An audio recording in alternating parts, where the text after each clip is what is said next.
आज मैं जिनके सामने बैठा हूँ वो हैं डॉक्टर जाकिर नाइक।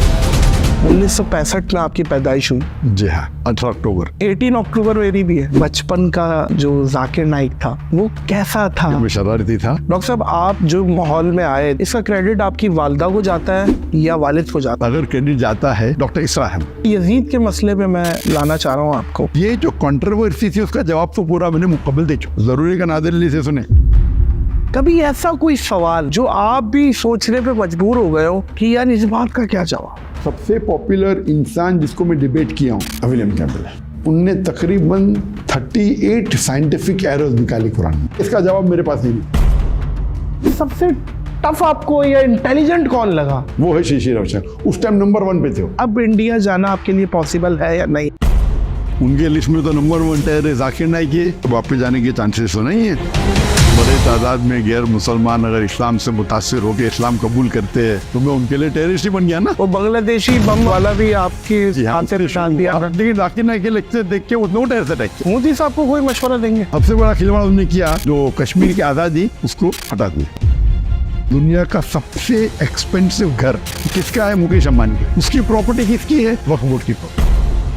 अभी मुसलमान को जागना चाहिए। अगर एक मस्जिद हमारी बाबरी मस्जिद गई, अगर ये अमेंडमेंट बिल पास हो गया तो हजारों मस्जिद जाएंगी।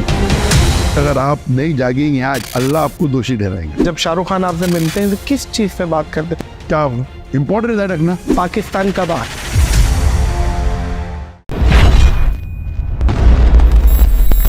अस्सलाम वालेकुम मोअज़्ज़िज़ ख़वातीन व हज़रात, मैं हूं नादिर अली। दीन की तबलीग करके किया पूरी दुनिया को लाइक। आज मैं जिनके सामने बैठा हूँ वो हैं डॉक्टर जाकिर नाइक। अस्सलामु अलैकुम व रहमतुल्लाहि व बरकातुहू। वालेकुम अस्सलाम व रहमतुल्लाहि व बरकातुहू। Dream comes true. डॉक्टर साहब, आप बिलीव करें कि मैंने जब पॉडकास्ट फॉर्मेट को शुरू किया तो कुछ मैंने टिक मारे थे नामों को कि ये मैं अल्लाह करे एग्जीक्यूट हो जाए। आपका नाम सर फहरिस्त था और आज मैं आपके सामने बैठा हूँ। अल्हम्दुलिल्लाह। मोमेंट है ये मेरे लिए। Thank you so much. आपने इतने कम शॉर्ट नोटिस पे आपने इनविटेशन को कबूल किया। आप बहुत मसरूफ़ थे और आपने अपनी मसरूफियत से टाइम निकाला और मैं उड़ के 6 घंटे की फ़्लाइट लेके डायरेक्ट मैं आपके पास आया हूँ आज। बहुत शुक्रिया। अल्हम्दुलिल्लाह। अल्हम्दुलिल्लाह। डॉक्टर साहब खैरियत से हैं? ठीक ठाक है? अल्हम्दुलिल्लाह, अल्लाह का फजल। हम इंग्लिश पे बात करेंगे या उर्दू में? जो भी आपको पसंद।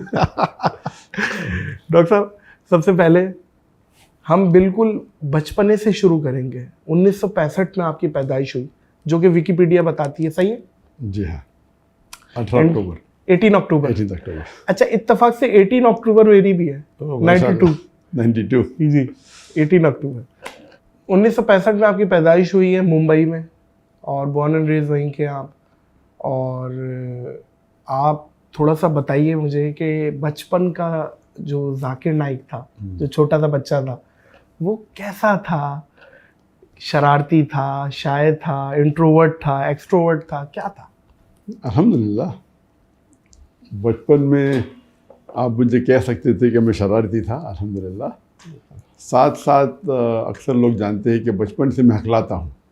अच्छा। अगर कौन मुझसे पूछता था कि मेरा नाम क्या है तो मैं कहता था मेरा नाम है जाकिर। तो बचपन में हकलाता था और पूरे स्कूल की ज़िंदगी में हमारे school Saint Peter's high school में एक सब्जेक्ट होता था पब्लिक स्पीकिंग या स्पीकिंग होता था। तो उसके अंदर टीचर्स मुझे PF देती थी, पास फेल। कह सकते थे कि मुझ पे तरस खा के, क्योंकि बात करने में तो मखलाता था, तरस खा के मुझे PF देती थी। तो बचपन से मखलाता था। और स्कूल के अंदर अल्हम्दुलिल्लाह अल्लाह के फजल से मैं मैथमेटिक्स सब्जेक्ट में वो सबसे ज़्यादा सब्जेक्ट मुझे पसंद था और उसके अंदर हमेशा अक्सर मुझे अवार्ड मिलता था best in mathematics throughout my life. And of course हमारे स्कूल के अंदर हायर स्टैंडर्ड के अंदर there were 2 section, one was alternative 1, alternative 2। तो IGCSE जो हमारा बोर्ड कैम्ब्रिज बोर्ड था पहले, बाद में इंडिया में शिफ्ट हो गए, तो उसके अंदर 8th 9th 10th आखिरी 3 साल में ऑल्टरनेटिव 1, ऑल्टरनेट 2 होता था। ऑल्टरनेटिव 1 मतलब higher level of science and maths, and alternative 2 मतलब lower level of maths and science. So मैं ऑल्टरनेटिव 1 में था। और अल्हम्दुलिल्लाह हमारे स्कूल एक प्रोटेस्टेंट स्कूल थी, क्रिश्चियन स्कूल थी मुंबई में, लेकिन उसके अंदर 80% से ज़्यादा माशाल्लाह मुसलमान पढ़ते थे। सही। तो हमेशा बचपन में जहाँ तक के स्टडीज़ का सवाल था, अल्लाह के फजल से काफ़ी मैं आगे था, ज़हीन था। लेकिन स्पोर्ट्स में हमेशा, स्पोर्ट्स के अंदर एवरेज था।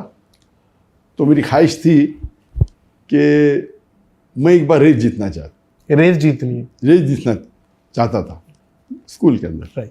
लेकिन अल्लाह की मर्जी थी, स्कूल लाइफ में कभी भी नहीं जीता। लेकिन जब कॉलेज लाइफ में मैं गया, तो एक मुसलमान दोस्त ने मैंने ऐसा पूछा कि ये 10 किलोमीटर रेस का हाईएस्ट रिकॉर्ड क्या है, तो हंसने लगा मुझ पर। रिकॉर्ड पूछ रहे, चल के दिखाओ, तो भागने की बात दूर है। और कौन मुझे जब चैलेंज करता है तो मैं हमेशा चैलेंज एक्सेप्ट करता हूँ, but naturally see in the situation, not any illogical challenge. तो मेरे पास 1 हफ्ता था वो रेस में दौड़ने के लिए। और कॉलेज, ये मेडिकल कॉलेज की बात है, और अल्हम्दुलिल्लाह की वजह से 10 किलोमीटर में मुझे गोल्ड मेडल मिला। जी हाँ, 10 किलोमीटर में gold medal. And then I went on the state level. So I was more of a long distance runner in my college days, दूर की दौड़, जिसके अंदर stamina is required, not short distance. My son Fariq is more short distance runner, is a sportsman. तो जहाँ तक कि athletics में था, वो मेरी ख्वाहिश थी स्कूल में, लेकिन अल्लाह ने उसे पूरी किया in the college life. And sports के अंदर of course I used to like football.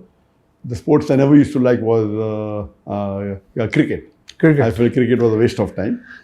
Cricket में तो हमारी इंडिया पाकिस्तान में सबसे ज़्यादा जो स्पोर्ट्स है वो क्रिकेट है। टीवी टूटते हैं। हमारी मैडम एक बात बोलती थी कि क्रिकेट में 2 लोग खेल रहे हैं, बाकी 9 लोग खड़े हुए देख रहे हैं। ये अजीब गेम है, लेकिन बड़ा मशहूर है इंडिया पाकिस्तान में। इंडिया पाकिस्तान में बहुत मशहूर है, लेकिन मेरे लिए से it is a waste of time.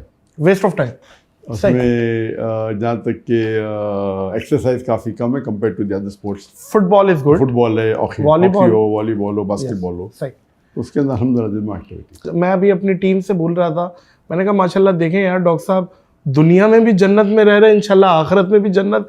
दुनिया में भी इतनी खूबसूरत जगह है कि ग्रीनरी और पुत्रा जाया, इतनी प्यारी जगह है आपने जो चूज़ की है। इंडिया से हिजरत करनी पड़ी। इंडिया याद आता है आपको? India of course. ओवरऑल तो जो अल्लाह ताला ने जो प्लान किया, मकरुम खैर माफिन, अल्लाह सबसे बेहतरीन प्लानर है। तो इंडिया को छोड़ने का अफसोस तो हुआ पहले, फिर हम यहाँ आए, काफ़ी फ़ायदे हुए, काफ़ी ओवरऑल। लेकिन जो मिस करते हम इंडिया में, वो जो दावत हम बड़े खुले मैदान में आम करते थे, 10-10 लाख लोगों का रश। जी हाँ, मुसलमान गैर मुसलमान के साथ। और गैर मुस्लिम तकरीबन 25%, 20 से 25% रहते थे। तो अगर मजमा होता था लाख का, तो उसमें से 25%, 25% होते थे, हाँ 25,000 होते थे गैर मुस्लिम। तो मजमा 5 लाख का होता था, बहुत बड़ी बात होते थे। मजमा 1 मिलियन का भी 10 लाख का, तो उसमें से 2.5 लाख पता चला, 2.5 लाख गैर मुस्लिम होते थे। तो वो जो मंजर है, इंडिया के अलावा सिर्फ 2 या 3 मुल्क में और हो सकता है। अच्छा, हो सकता इंडिया की टक्कर का इतना बड़ा मजमा कहाँ? एक वो तो पाकिस्तान में, बिल्कुल ठीक है। एक हो सकता है बांग्लादेश में, ठीक है, और एक इंडोनेशिया में। बिल्कुल, तीनों सही नाम लिए। और अभी तक के मैं पाकिस्तान जब गया था, उस टाइम तो मैं तकरीर नहीं करता मुकर्रर थाने में। पहले बार पब्लिक स्पीच जो छोटे लेवल के ऊपर मेरे ऑर्गेनाइज में 1992 में दी थी, पब्लिक में 1994 में दी थी, 1993-94 में। और फिर बांग्लादेश जाने का मेरा प्रोग्राम बना था 2 बार। एक बार जब डॉक्टर इस्लाम शहीदात के साथ, वो मुझे ईयर याद नहीं, लेकिन आप अभी तक बांग्लादेश नहीं गए? अभी तक गया नहीं। अच्छा। तो 88 था या 92 था, ऐसा कुछ। दीदा साहब जाने वाले थे तो मैंने भी वीज़ा लगा दिया, वीज़ा लग गया, वो ट्रिप कैंसिल हो गया तो मैं गया नहीं। फिर 2013 की बात है कि मैंने वीज़ा लगाया था रियाद से, फिर वहाँ से इंटेलिजेंस की खबर आई कि मजमा बहुत बड़ा होने वाला है, अभी हालात सही नहीं है, तो आप पोस्टपोन करें तो बेहतर है। तो 2013 में भी वीज़ा लग गया और कैंसिल हो गया। पाकिस्तान का ऐसा सवाल आपने पूछा, पाकिस्तान आए, वो कह चुके कब आएंगे? एक बार आ चुका। अब कब आएंगे? नेक्स्ट प्लान मेरी हुई थी जब मैं हिजरत किया 2016 में हिजरत किया। यस, मेरा मौका तो हो सकता है कि अभी हो कुछ महीने बाद वापस जाऊं, 1 साल बाद, 2 साल बाद। तो जब 3-4 साल बाद पता लग गया कि अभी जाने के तो चांसेस नहीं है इंडिया, तो मैं डिसाइड किया अभी पाकिस्तान जा सकता हूँ मैं। तो 2020 के स्टार्टिंग में या 2019 के एंडिंग में जब डिसाइड किया कि अभी इंडिया जाने के चांसेस तो बहुत कम है, अभी पाकिस्तान जाने में कोई हर्ज नहीं, पाकिस्तान में तो वेलकम करेंगे, काफ़ी दावत है, काफ़ी लोग जानते हैं जितने। सर एक सवाल बनता है मेरा, जी हाँ, और ये इंडियन ऑडियंस जो संजीदा ऑडियंस है उनसे भी सवाल है कि एक ऐसा शख्स जो कि मैं समझता हूँ कि इस उम्मत में इस टाइम इंटरनेशनली कंपैरेटिवली रिलीजन्स को इतना अच्छा समझते हैं, जो शायद जिसकी मिसाल ना मिलती हो इंडिया में, मतलब मुझे ये समझ नहीं आ रहा कि क्यों नहीं आप जा सकते। आपका घर है, मतलब आप मक्का में हैं और आपको पता चल रहा है कि इंडिया में ये हो गया और आप मक्का से जाते ही नहीं अपने घर और आप मलेशिया शिफ्ट हो जाते हैं। ये थोड़ा सा इस चीज़ को बताएं, ये क्या था? पाकिस्तान आने की मुमानियत नहीं थी पहले। पाकिस्तान आने के लिए पाकिस्तान वीज़ा मिलना मुश्किल है, लेकिन मेरे लिए बहुत आसान था, सब लोग जानते, मेरे वालिद भी जानते। तो पाकिस्तान वीज़ा मिलने तो मेरे लिए तो एक फ़ोन कॉल था, ठीक है। तो मुमानियत तो थी नहीं, जाना चाहता तो जा सकता था और मैं 91 में गया था। लेकिन जो मैं दावती काम कर रहा था तो इस्लाम का उसूल है, शरिया का उसूल है, let a small loss take place to prevent a big loss. एक छोटे नुकसानात को उठा लो बड़ी नुकसान को बचाने के लिए। अगर मैं पाकिस्तान जाता था तो हो सकता है इदारा बंद हो जाता था, तो कुछ इल्ज़ाम लगाते थे कि ISI के साथ जुड़ा हुआ है। जी जी। तो वो डर के वजह से मैं नहीं गया। ऐसा मैं तो पाकिस्तान में से मोहब्बत करता हूँ। बाहर जब जाता था मैक्सिमम दुनिया में अगर कोई भी एम्बेसडर से मिला, वो पाकिस्तानी एम्बेसडर, जो भी मुल्क में जाता हूँ तो ग्रेट चांसेस, चाहे वो सऊदी अरेबिया हो, UAE हो, बहरीन हो, गल्फ कंट्री हो, फॉरेन किधर भी जाते थे तो पाकिस्तानी एम्बेसडर से तो मुलाकात होती थी, खाना का मिलने आ जाते, और पाकिस्तानी लोग से तो मोहब्बत थी। लेकिन एहतियातन मैं खुद माहौल जब देखा तो इसीलिए खुद मैंने आप नहीं गया। अब लेकिन क्या चांसेस हैं डॉक्टर साहब इंडिया के वापसी के? तो इसीलिए 2019 में जब मेरा इरादा हो गया कि वापस जाने के चांसेस तो नहीं है, तो मैंने कहा अभी पाकिस्तान जा सकते हैं हम। तो मेरी प्लानिंग थी 2020 में एंडिंग में आने की पाकिस्तान, और मैं लोग से कांटेक्ट किया तो पूरा हो गया था प्लान। तो ये 2020 के स्टार्टिंग में प्लान हुआ और बड़े बड़े जो गवर्नमेंट के लोग सब अग्री किए। लेकिन आ गया कोविड आ गया। तो कोविड आने की वजह से ये पोस्टपोन हो गया। और नॉर्मली प्लानिंग रहती है काफ़ी, मेरी जो कंट्री से इन्विटेशन रहते तो प्लानिंग रहती है, तो वो उसके वजह से 2020 में फिर कैंसिल हो गया। कोविड था 2020 मार्च के अंदर पूरा लॉकडाउन हो गया। फिर 21 में तो कोई लेक्चर टूर हो नहीं, फिर वापस लेक्चर टूर शुरू हुआ 2022 में। 21 में मलेशिया में शुरू किया लेक्चर देना में, लेकिन इंटरनेशनली 2022 शुरू और अभी वापस खुल गया। तो अब आपका है इरादा? जी अभी तो इरादा है, इन्विटेशन वापस से आने लगी। और 2020 में आप आने वाले थे। सर मुझे ऐसा लग रहा है कि अब आप आ जाएंगे, मेरा दिल कह रहा है। अभी इन्विटेशन हाल में आ गए तो इंशाअल्लाह, लेकिन अभी फिर से वो हालात जो होते पाकिस्तान में, ये प्रोटेस्ट हो रहा है, वो प्रोटेस्ट हो रहा है, तो वो डेट का ज़रा इंशाअल्लाह, अल्लाह चाहो तो मैं चाहता हूँ कि इस साल आए इंशाअल्लाह होपफुली। दुआ करिएगा मौजूद ख़वातीन और हज़रात, आप लोग भी, कि डॉक्टर साहब पाकिस्तान आए। डॉक्टर साहब मेरा सवाल वहीं रह गया, अब इंडिया जाना आपके लिए पॉसिबल है या नहीं है? इंडिया जाना तो एकदम आसान है, बाहर निकलना मुश्किल है। जाना तो इन्होंने रेड कार्पेट देगी, मुझे आओ भाई आओ। अच्छा, अंदर आओ, जेल में बैठो। अरेस्ट कर लेंगे वो? जाहिर है, अच्छा, उनके लिस्ट में तो नंबर 1 टेररिस्ट जाकिर नाइक है। अगर मैं बड़े तादाद में गैर मुसलमान अगर इस्लाम से मुतासिर होकर इस्लाम कबूल करते हैं, अल्लाह उनको हिदायत देता है, तो मैं उनके लिए टेररिस्ट ही बन गया ना। हालांकि काफ़ी इल्ज़ाम लगा, लेकिन अल्लाह की मदद से एक भी इल्ज़ाम साबित नहीं हुआ, माशाल्लाह। जी जी जी। वो बांग्लादेशी बम वाला भी आपके जी हाँ, खाते में डाल दिया था? उससे शुरू हुआ। उसके पहले तो कोई प्रॉब्लम था नहीं मुझे, लेकिन बांग्लादेश के अंदर 1 जुलाई 2016 में एक धमाका हुआ, एक टेररिस्ट अटैक हुआ, जिसमें 4 या 5 टेररिस्ट इन्वॉल्व थे और कोई 21-22 फॉरेनर की मौत हुई। उसके अंदर एक जो टेररिस्ट था वो मेरे फेसबुक का फॉलोअर था। अंदाजा तो बांग्लादेशी न्यूज़पेपर एक 3 जुलाई को इंफॉर्मेशन दी कि one of the terrorist was the follower of doctor Zakir Naik on the Facebook. Indian media ने उसको ट्विस्ट की जी, और बोले ही वॉज इंस्पायर्ड। एक फॉलोअर होना अलग होता है और एक इंस्पायर्ड मुतासिर होके टेररिस्ट एक्ट करना अलग होता है, और एक फॉलोअर होना चाहिए। तासुर दे दिया कि आपका साथी है। हाँ, लेकिन जाकिर नाइक के लेक्चर देख के उसने टेररिस्ट अटैक किया इनडायरेक्ट। तौबा है। तो इंडिया मीडिया में, और उस टाइम वो हफ्ते में अल्हम्दुलिल्लाह maximum search name in the world वो जाकिर नाइक।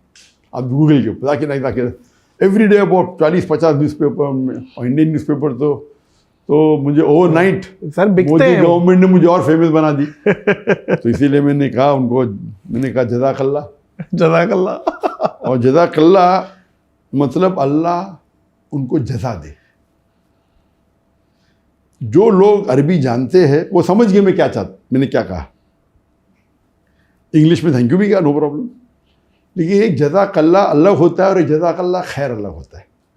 जज़ाकल्लाह मतलब अल्लाह उनको जज़ा दे, जैसा किया, अच्छा का अच्छा, बुरा का बुरा। वाह। इसलिए अगर मैं कोई मुसलमान अगर अरब से कहूँगा जो अरबी जानता है और इस्लाम जानता, जज़ाकल्लाह, बोले क्या गाली दे रहे मुझे? क्या गाली भी हो सकती, गाली है नहीं, हो सकती है, लेकिन क्या मैंने कुछ गलती किया? तो जज़ाकल्लाह मतलब अल्लाह उनको जज़ा दे। तो अगर कोई गलत काम किया उसके लिए भी हो सकते हैं। तो सही में अगर किसी को आप शुक्रिया अदा करना चाहते, होना चाहिए जज़ाकल्लाह खैरन, अल्लाह आपको जज़ा दे आपके अच्छे काम का। बिल्कुल सही है, दुरुस्त। तो एक बात है कि मोदी से मुझे बहुत फ़ायदा भी हुआ अल्हम्दुलिल्लाह। हिज्जत की इज्जत नहीं करता था मैं, और हिज्जत करने से बहुत फ़ायदा हुआ। अल्लाह ताला का ये प्लानिंग है। अल्लाह ताला जो प्लानिंग करता है, तो जो लोग इस्लाम के दुश्मन रहते उनसे भी बहुत से अच्छे काम करवा लेता है। मोदी साहब को कोई मशवरा देंगे? उनको तो बहुत मशवरा दे दिया मैंने। क्या कहेंगे मोदी साहब इस टाइम इंडिया के लिए कैसे हैं आपके नज़दीक? क्या अभी तो 10 साल तो बहुत रूल किया। अभी ये इलेक्शन के अंदर ज़रा उनकी पॉपुलैरिटी कम हो गई, हुई है, बहुत कम हो गई कंपेयर टू बिफोर। उन्होंने कहा था, उनकी पार्टी ने, और वो खुद कहा कि हम 400 पार करेंगे। 543 सीट से 543 543 सीट से उनको 400 से ज़्यादा मिलने वाले थे। अल्लाह की मदद से 50% भी नहीं मिले उनको। पहले इलेक्शन में 50 से ज़्यादा मिले थे, 52-53% विथ कोएलिशन हो गए थे। फर्स्ट इलेक्शन 2014 की बात कर रहा हूँ मैं। डायरेक्ट अल्हम्दुलिल्लाह उनकी पार्टी अकेले 50% क्रॉस की, 54 या 55%, एंड विथ कोएलिशन 59 हो गई थी।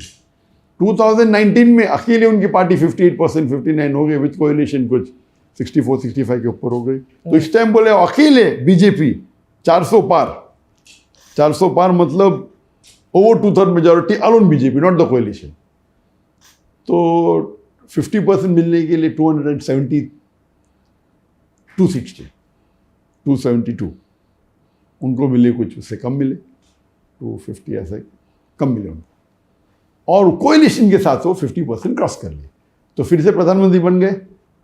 लेकिन वो जो उनका रौब था, जो बढ़ते थे और लोगों ने खुदा मानने लगे, वो भी कम हो गया। इसीलिए जब उनके पास एब्सोल्यूट मेजॉरिटी होती और अगर कोएलिशन के साथ 2/3 होती, कुछ भी कर सकते, सही मनमानी कर सकते, कॉन्स्टिट्यूशन से खिलवाड़ कर सकते। और सबसे बड़ा खिलवाड़ उन्होंने किया, वो 370 आर्टिकल को उनने बैन कर दी, निकाल दी, और कश्मीर की आज़ादी उसको हटा दिया। और उस वक्त ये चल रहा था, जब 370 निकालने के पहले कुछ महीने पहले उनने अपने एक सबॉर्डिनेट, एक एमिसरी इंग्लिश में बोलते, एक आदमी को भेजा मुझे मिलने के लिए मलेशिया में। तो मिलना चाहते थे, मैं बोला कोई प्रॉब्लम नहीं। तो हमने एक 5 स्टार होटल में मुलाकात की इधर मलेशिया में, पुत्रजाय में। मैंने बोला आपको कौन भेजा है? तो बोला डायरेक्ट मुझे मोदी जी और अमित शाह ने भेजा, प्राइम मिनिस्टर और होम मिनिस्टर ने। ये कभी की बात है, 2018 जब ये 370 आर्टिकल निकला कश्मीर का, उसके कुछ महीने पहले। सही। 18 था या 2018 तकरीबन, या 19 जो भी था। तो क्या बात हुई इसमें? उनने कहा कि हम आपके हमारे बीच में दरमियान मिसअंडरस्टैंडिंग हटाना चाहते। सही। तो मैंने कहा मेरे हिसाब से अगर मुझे कोई दुनिया में मेरे फैमिली के बाद अच्छी तरीके से जानता है वो आपकी इंटेलिजेंस है। मेरे फैमिली के बाद अगर मुझे कोई एकदम गहराई से जानता है वो आप लोग हैं। मेरी ज़िंदगी तो एक ओपन बुक है, खुली किताब है। वो अलग बात है कि आपको मेरे काम पसंद नहीं आते, लेकिन मैंने कोई भी कॉन्स्टिट्यूशन का एक भी हिस्सा आई have not broken any law of Indian government.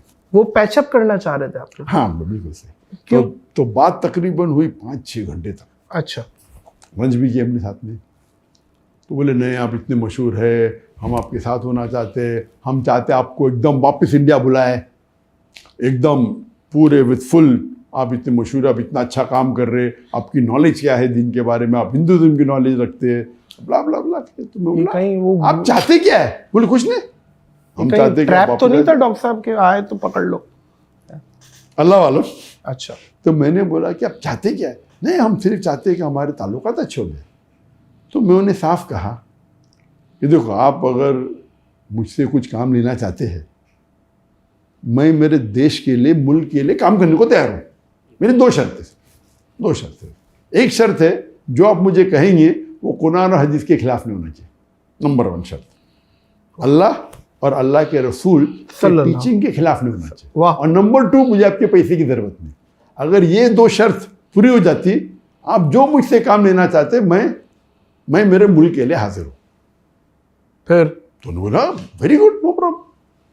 तो गुफ्तगू हुई, काफ़ी गुफ्तगू हुई। आप चाहते क्या? नहीं कुछ नहीं, हम कोशिश करेंगे अभी आपको वापसी आने के लिए। उस वक्त तो कुछ कहा नहीं, लेकिन एकदम पैचअप कर लिया ऐसा कि भाई अभी हम with in couple of months आप वापस से आ सकते। मुझे उम्मीद तो थी नहीं। मैं बोला अगर आप, फिर मुझे कहने लगे वो आदमी शख्स जो आया था उधर से, दिल्ली से, कि हम चाहते हैं कि आप हमारी गवर्नमेंट को सपोर्ट करो कश्मीर इशू पे, कि जो हम 370 आर्टिकल को निकाल रहे वो सही है। तो मैंने कहा ये तो नामुमकिन है, मैं मेरे मुसलमान भाइयों के साथ गद्दारी कर ही नहीं सकता। जो मुसलमान कश्मीर में उनका हक है फ्रीडम, और जो ने मुआहदा किया है उसके तहत रहे तो कोई प्रॉब्लम नहीं। Article 370 the part of the it's the constitution, इसके अंदर दे हैव गॉट फ्रीडम। कुछ चीज़ के अंदर ऑटोनॉमी है, कुछ चीज़ के अंदर वो साथ में इंडियन गवर्नमेंट के है। लेकिन आप अगर कहीं ऑटोनॉमी को निकाल देंगे वो तो जास्ती है उनके ऊपर। इंडिया को इंडिपेंडेंस जब मिला, काफ़ी ऐसे जो पार्ट्स ऑफ इंडिया है जो ऑटोनॉमस, इसमें तो मैं कुछ कर नहीं सकती। तो ये तो कुरान के खिलाफ है, हदीस के खिलाफ है, मेरे मुसलमान भाई का गद्दारी है। उनका रिएक्शन तो नहीं ऐसा मत, वैसा कुछ देखो, मैं last out of the question. हाँ ये बोल सकता हूँ क्या गलत हो रहा है, ये बोल सकता हूँ क्या गलत हो रहा है, and I am totally against it. ठीक है, उनका स्टाइल था, ये बीजेपी गवर्नमेंट का स्टाइल है कि मुसलमान को अगर जो चाहते हैं अपने काम कराने के लिए, चाहे उलमा हो, चाहे बिजनेसमैन मुसलमान हो, कोई भी हो, या गैर मुस्लिम हो, वो पहले आके प्यार से बात करते, फिर कोशिश करते पैसे दे के खरीदने की। नहीं खरीद जाता धमकी देते अंदर कर लेंगे। ये उनका फॉर्मूला है, प्यार से करके तारीफ करो, हम तुमको फ़ायदा देंगे।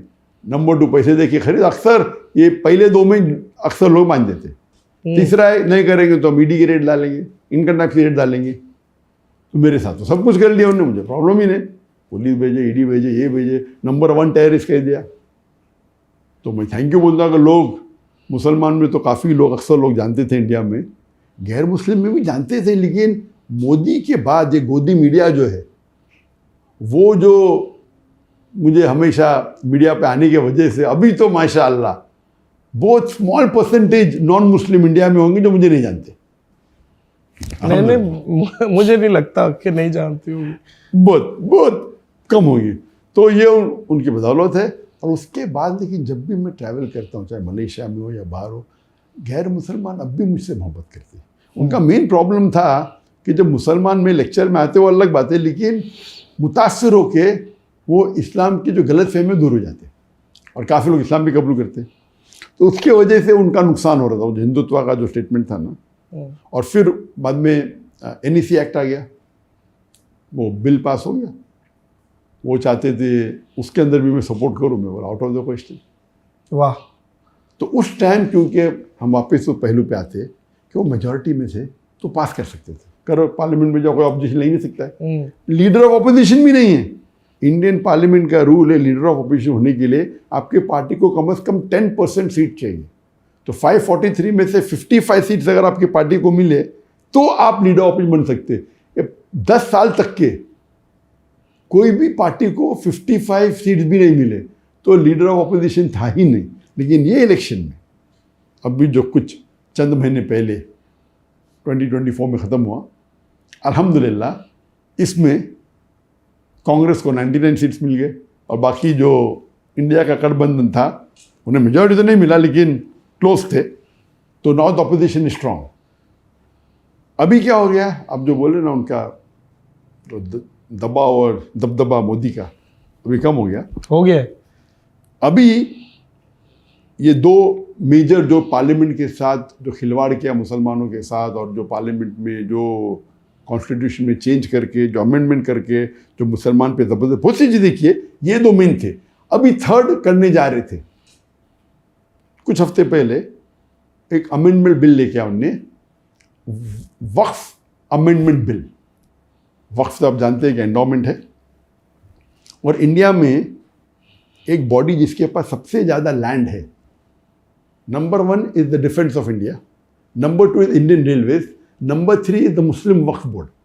तो मुस्लिम वक्फ की जो जायदाद है, जो प्रॉपर्टी है, वो 9.4 लाख एकड़ है। 9.5 लाख तकरीबन 9.5 लाख एकड़ है, बताइए। અને 41 बिलियन स्क्वायर फीट અને 3,800 स्क्वायर किलोमीटर। कंट्री से ज़्यादा है। हमने छोटे छोटे कंट्री जो बाहर में उससे बड़ी है। जी जी जी जी। तो ये अभी बिल में अमेंडमेंट लेना चाहते हैं। क्या वो बिल के बोर्ड के अब हम नॉन मुस्लिम को रखेंगे, हम गवर्नमेंट को और पावर देंगे। तो इंडियन कॉन्स्टिट्यूशन में, इंडियन कॉन्स्टिट्यूशन जब पार्टीशन हुआ तो उसको इंडिया को तो डेमोक्रेटिक कंट्री बनाए, लेकिन हमारे जो मुसलमान थे उनने जो मुस्लिम पर्सनल लॉ बोर्ड कायम किया, ये एक फिनोमिनल है। तो इसलिए कोई भी गैर मुस्लिम कंट्री दुनिया की है, India is one of the best और दी बेस्ट कुड से, क्योंकि मुस्लिम पर्सनल लॉ बोर्ड है।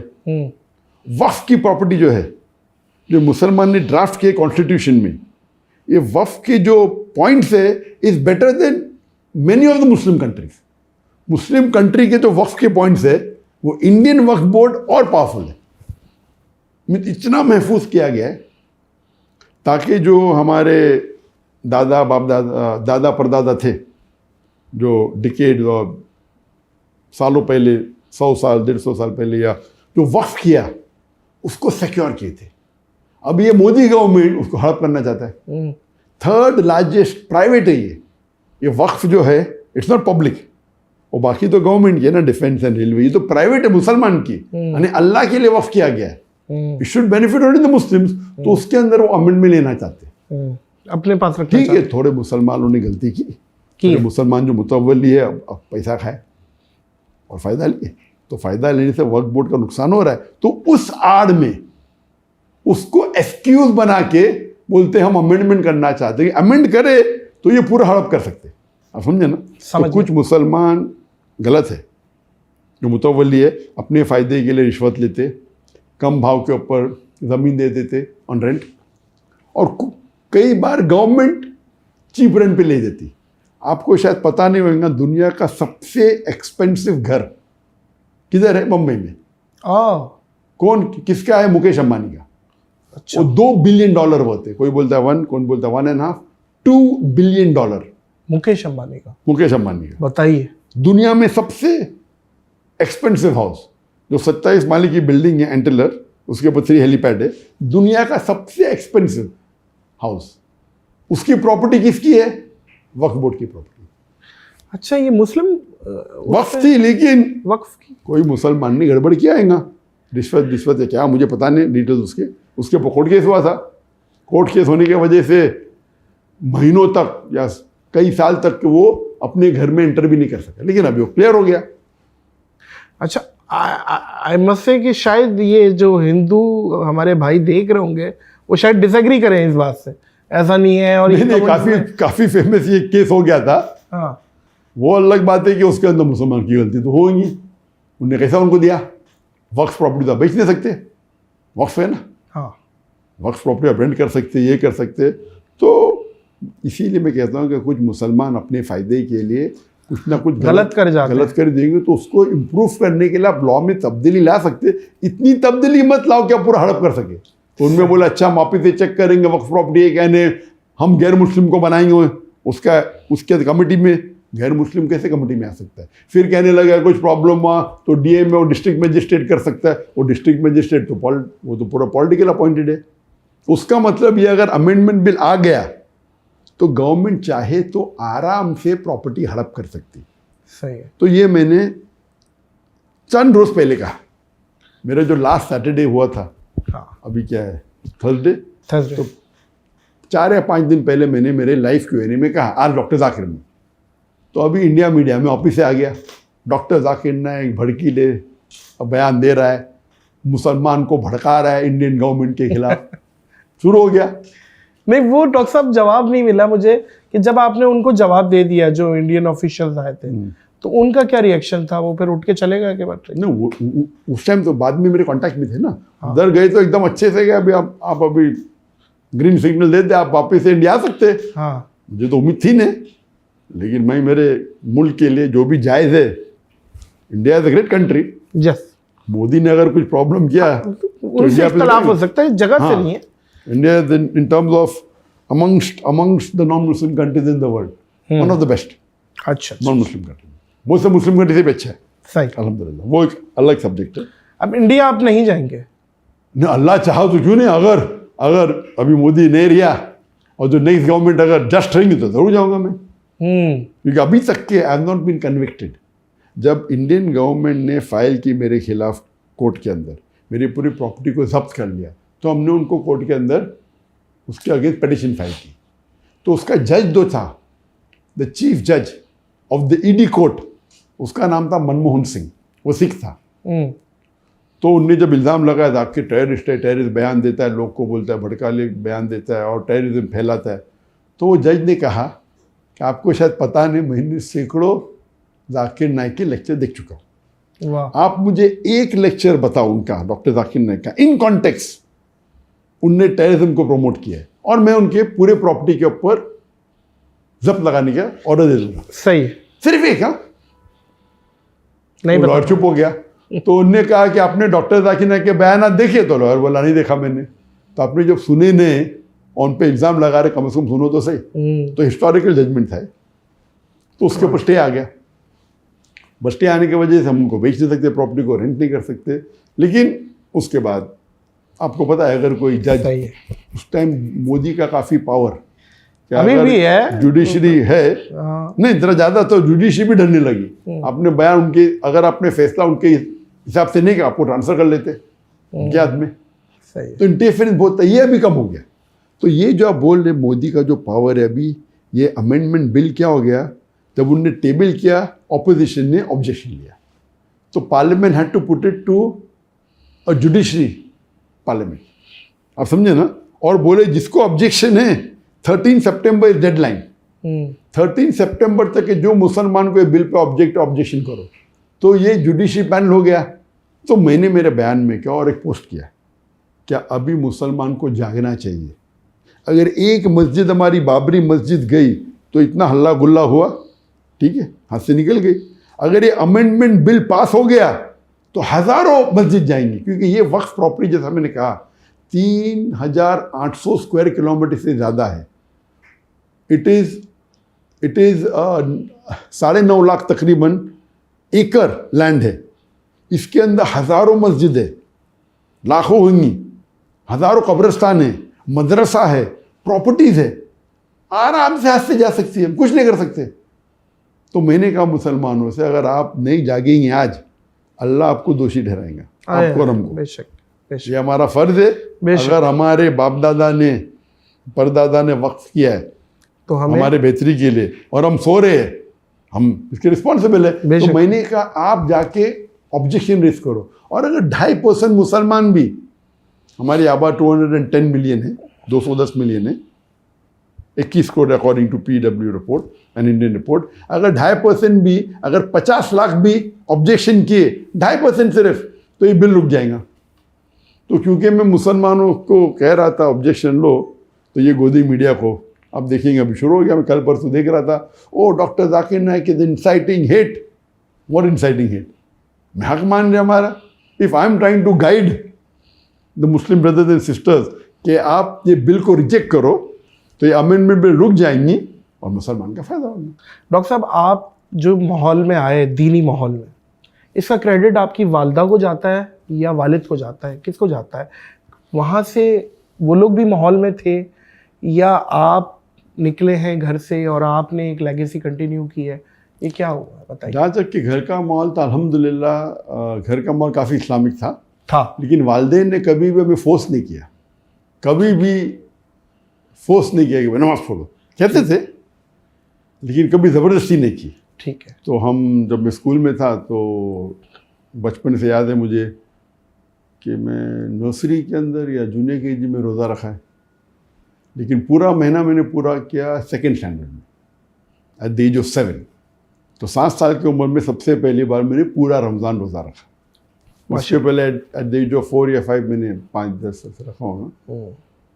और जहाँ तक कि नमाज़ पढ़ने का सवाल है, तो मैं मेरे वालिदैन को देखता था तो मैं नमाज़ पढ़ता था, कभी दिन में 2 बार, कभी दिन में 3 बार, कभी दिन में 4 बार, लेकिन कभी वालिदैन ने ज़बरदस्ती नहीं करी, लेकिन लोग पढ़ते तो मैं भी पढ़ता था। स्टैंडर्ड 7 या 8 के अंदर है, जब मेरे वालिदैन की एक सहेली थी जिसने मुझे कहा कि बेटा आप जब नमाज़ पढ़ते तो 5 टाइम पढ़ते? कभी कभी पढ़ता हूँ, कभी 3 बार, कभी 4 बार, कभी 5 बार। तो उन्होंने कहा कि आप जब नमाज़ पढ़ेंगे, तो अगर आपने नमाज़ पढ़ी असर की, तो अल्लाह से दुआ करो कि आपकी मगरिब मिस ना हो। जब मगरिब की नमाज़ पढ़ेंगे तो नमाज के बाद दुआ करो कि ईशा मिस ना हो। ईशा की जब नमाज़ पढ़ेंगे दुआ करो कि फजर मिस ना हो, और फजर के बाद दुआ करो कि जोहर मिस ना हो, जोहर के बाद असर मिस ना हो। ये 40 दिन तक की, अगर उसके बाद आपको अगर जितने बार पढ़ने का पढ़ो। तो मैंने कहा अच्छा इंशाल्लाह 40 दिन तो पूरे करूँगा मैं, 40 दिन करने में क्या है। वाह। तो उस टाइम से अल्हम्दुलिल्लाह कहते हैं 40 दिन अगर आप नमाज को नहीं छोड़ोगे ना, तो फिर 40 दिन के बाद नमाज आपको नहीं छोड़ेगी, नमाज पकड़ लेगी आपको। तो ये एक आदत होती है, बन जाती है। तो 7वीं में था मैं तकरीबन अप्रॉक्सीमेटली, उस टाइम से माशाल्लाह 5 टाइम की नमाज। तो जहाँ तक कि घर का माहौल इस्लामिक था, लेकिन इट वाज ओपन। लाइक अब्बा अम्मी ने हमको फ्रीडम दिया था, जो आपको सही लगे कहो, वो गाइड करते थे।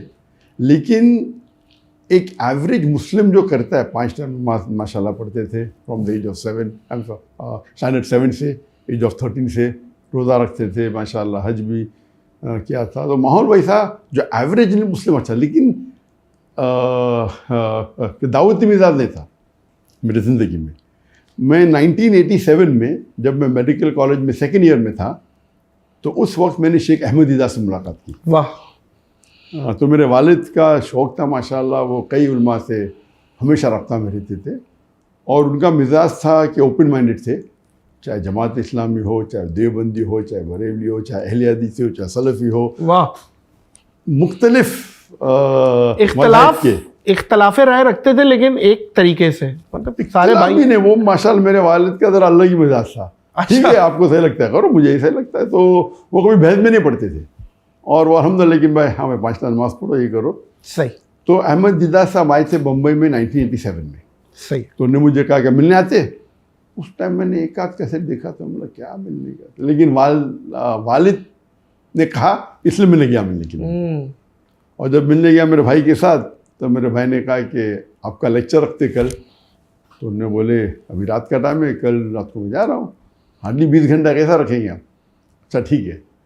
तो हमने पहले बार ऑर्गेनाइज़ किया शेख अहमद दीदात का lecture without any media publicity, क्योंकि रात को तकरीबन 11-12 बजे उन्हें हाँका और नेक्स्ट डे 7 बजे शाम को प्रोग्राम था, तो प्रेस में देने का टाइम नहीं था। तो वालिद ने फ़ोन करके माशाल्लाह अपने कॉन्टैक्ट के लोग को बुलाया।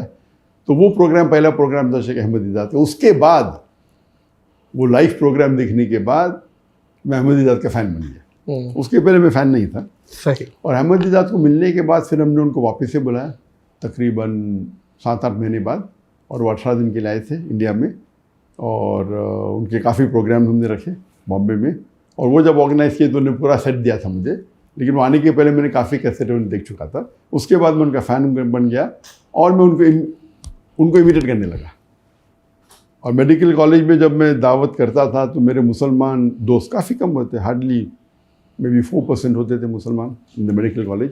तो भाग जाते थे, बोलते कि जाकिर के साथ तो पिटवा देंगे हमें। तो मैं हमेशा कहता था कि, और वो कहते थे कि आप अगर दावत करेंगे अपने प्रोफेसर से वो आपको फेल करेंगे।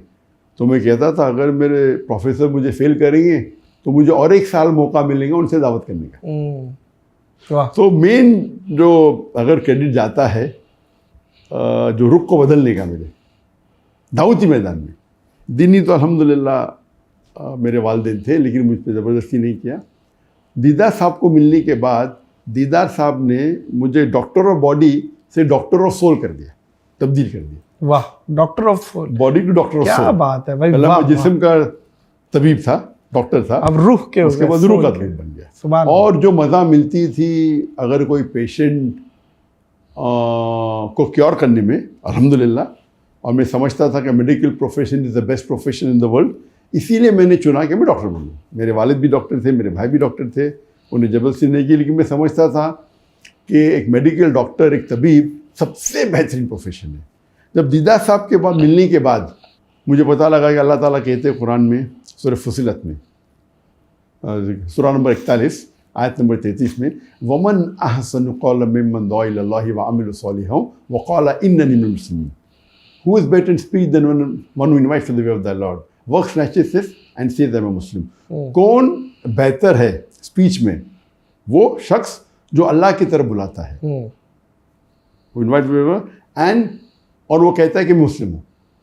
तो सबसे बेहतरीन प्रोफेशन जो अल्लाह ताला के नज़दीक, जो कुरान मजीद में कहा गया है, वो एक दाई का, लोग को इस्लाम की तरफ बुलाना। और दाई, मोअज़्ज़िज़ ख़वातीन व हज़रात, डॉक्टर साहब दाई, डॉक्टर साहब की वाइफ दाई, डॉक्टर साहब के बेटे दाई, डॉक्टर साहब की बेटियां दाई, और मतलब एक पूरा ख़ानदान आपका माशाल्लाह दाई सिस्टम पे है और लेगेसी कंटिन्यू हुई भी है।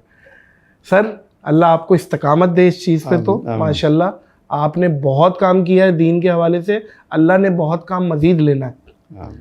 आपको अंदाज़ा भी है कि पाकिस्तान में आपको कितना प्यार किया जाता है? अल्हम्दुलिल्लाह। आपको डॉक्टर साहब अंदाज़ा है?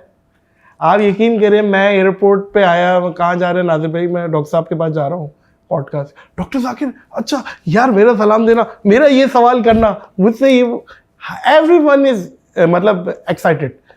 किसी भी फ़िरके से आपके लिए एक्साइटेड था कि डॉक्टर साहब के लिए भाई वाह वाह, इंसानी कंप्यूटर मतलब डॉक्टर साहब है भाई, फला फला ये यहाँ से ये।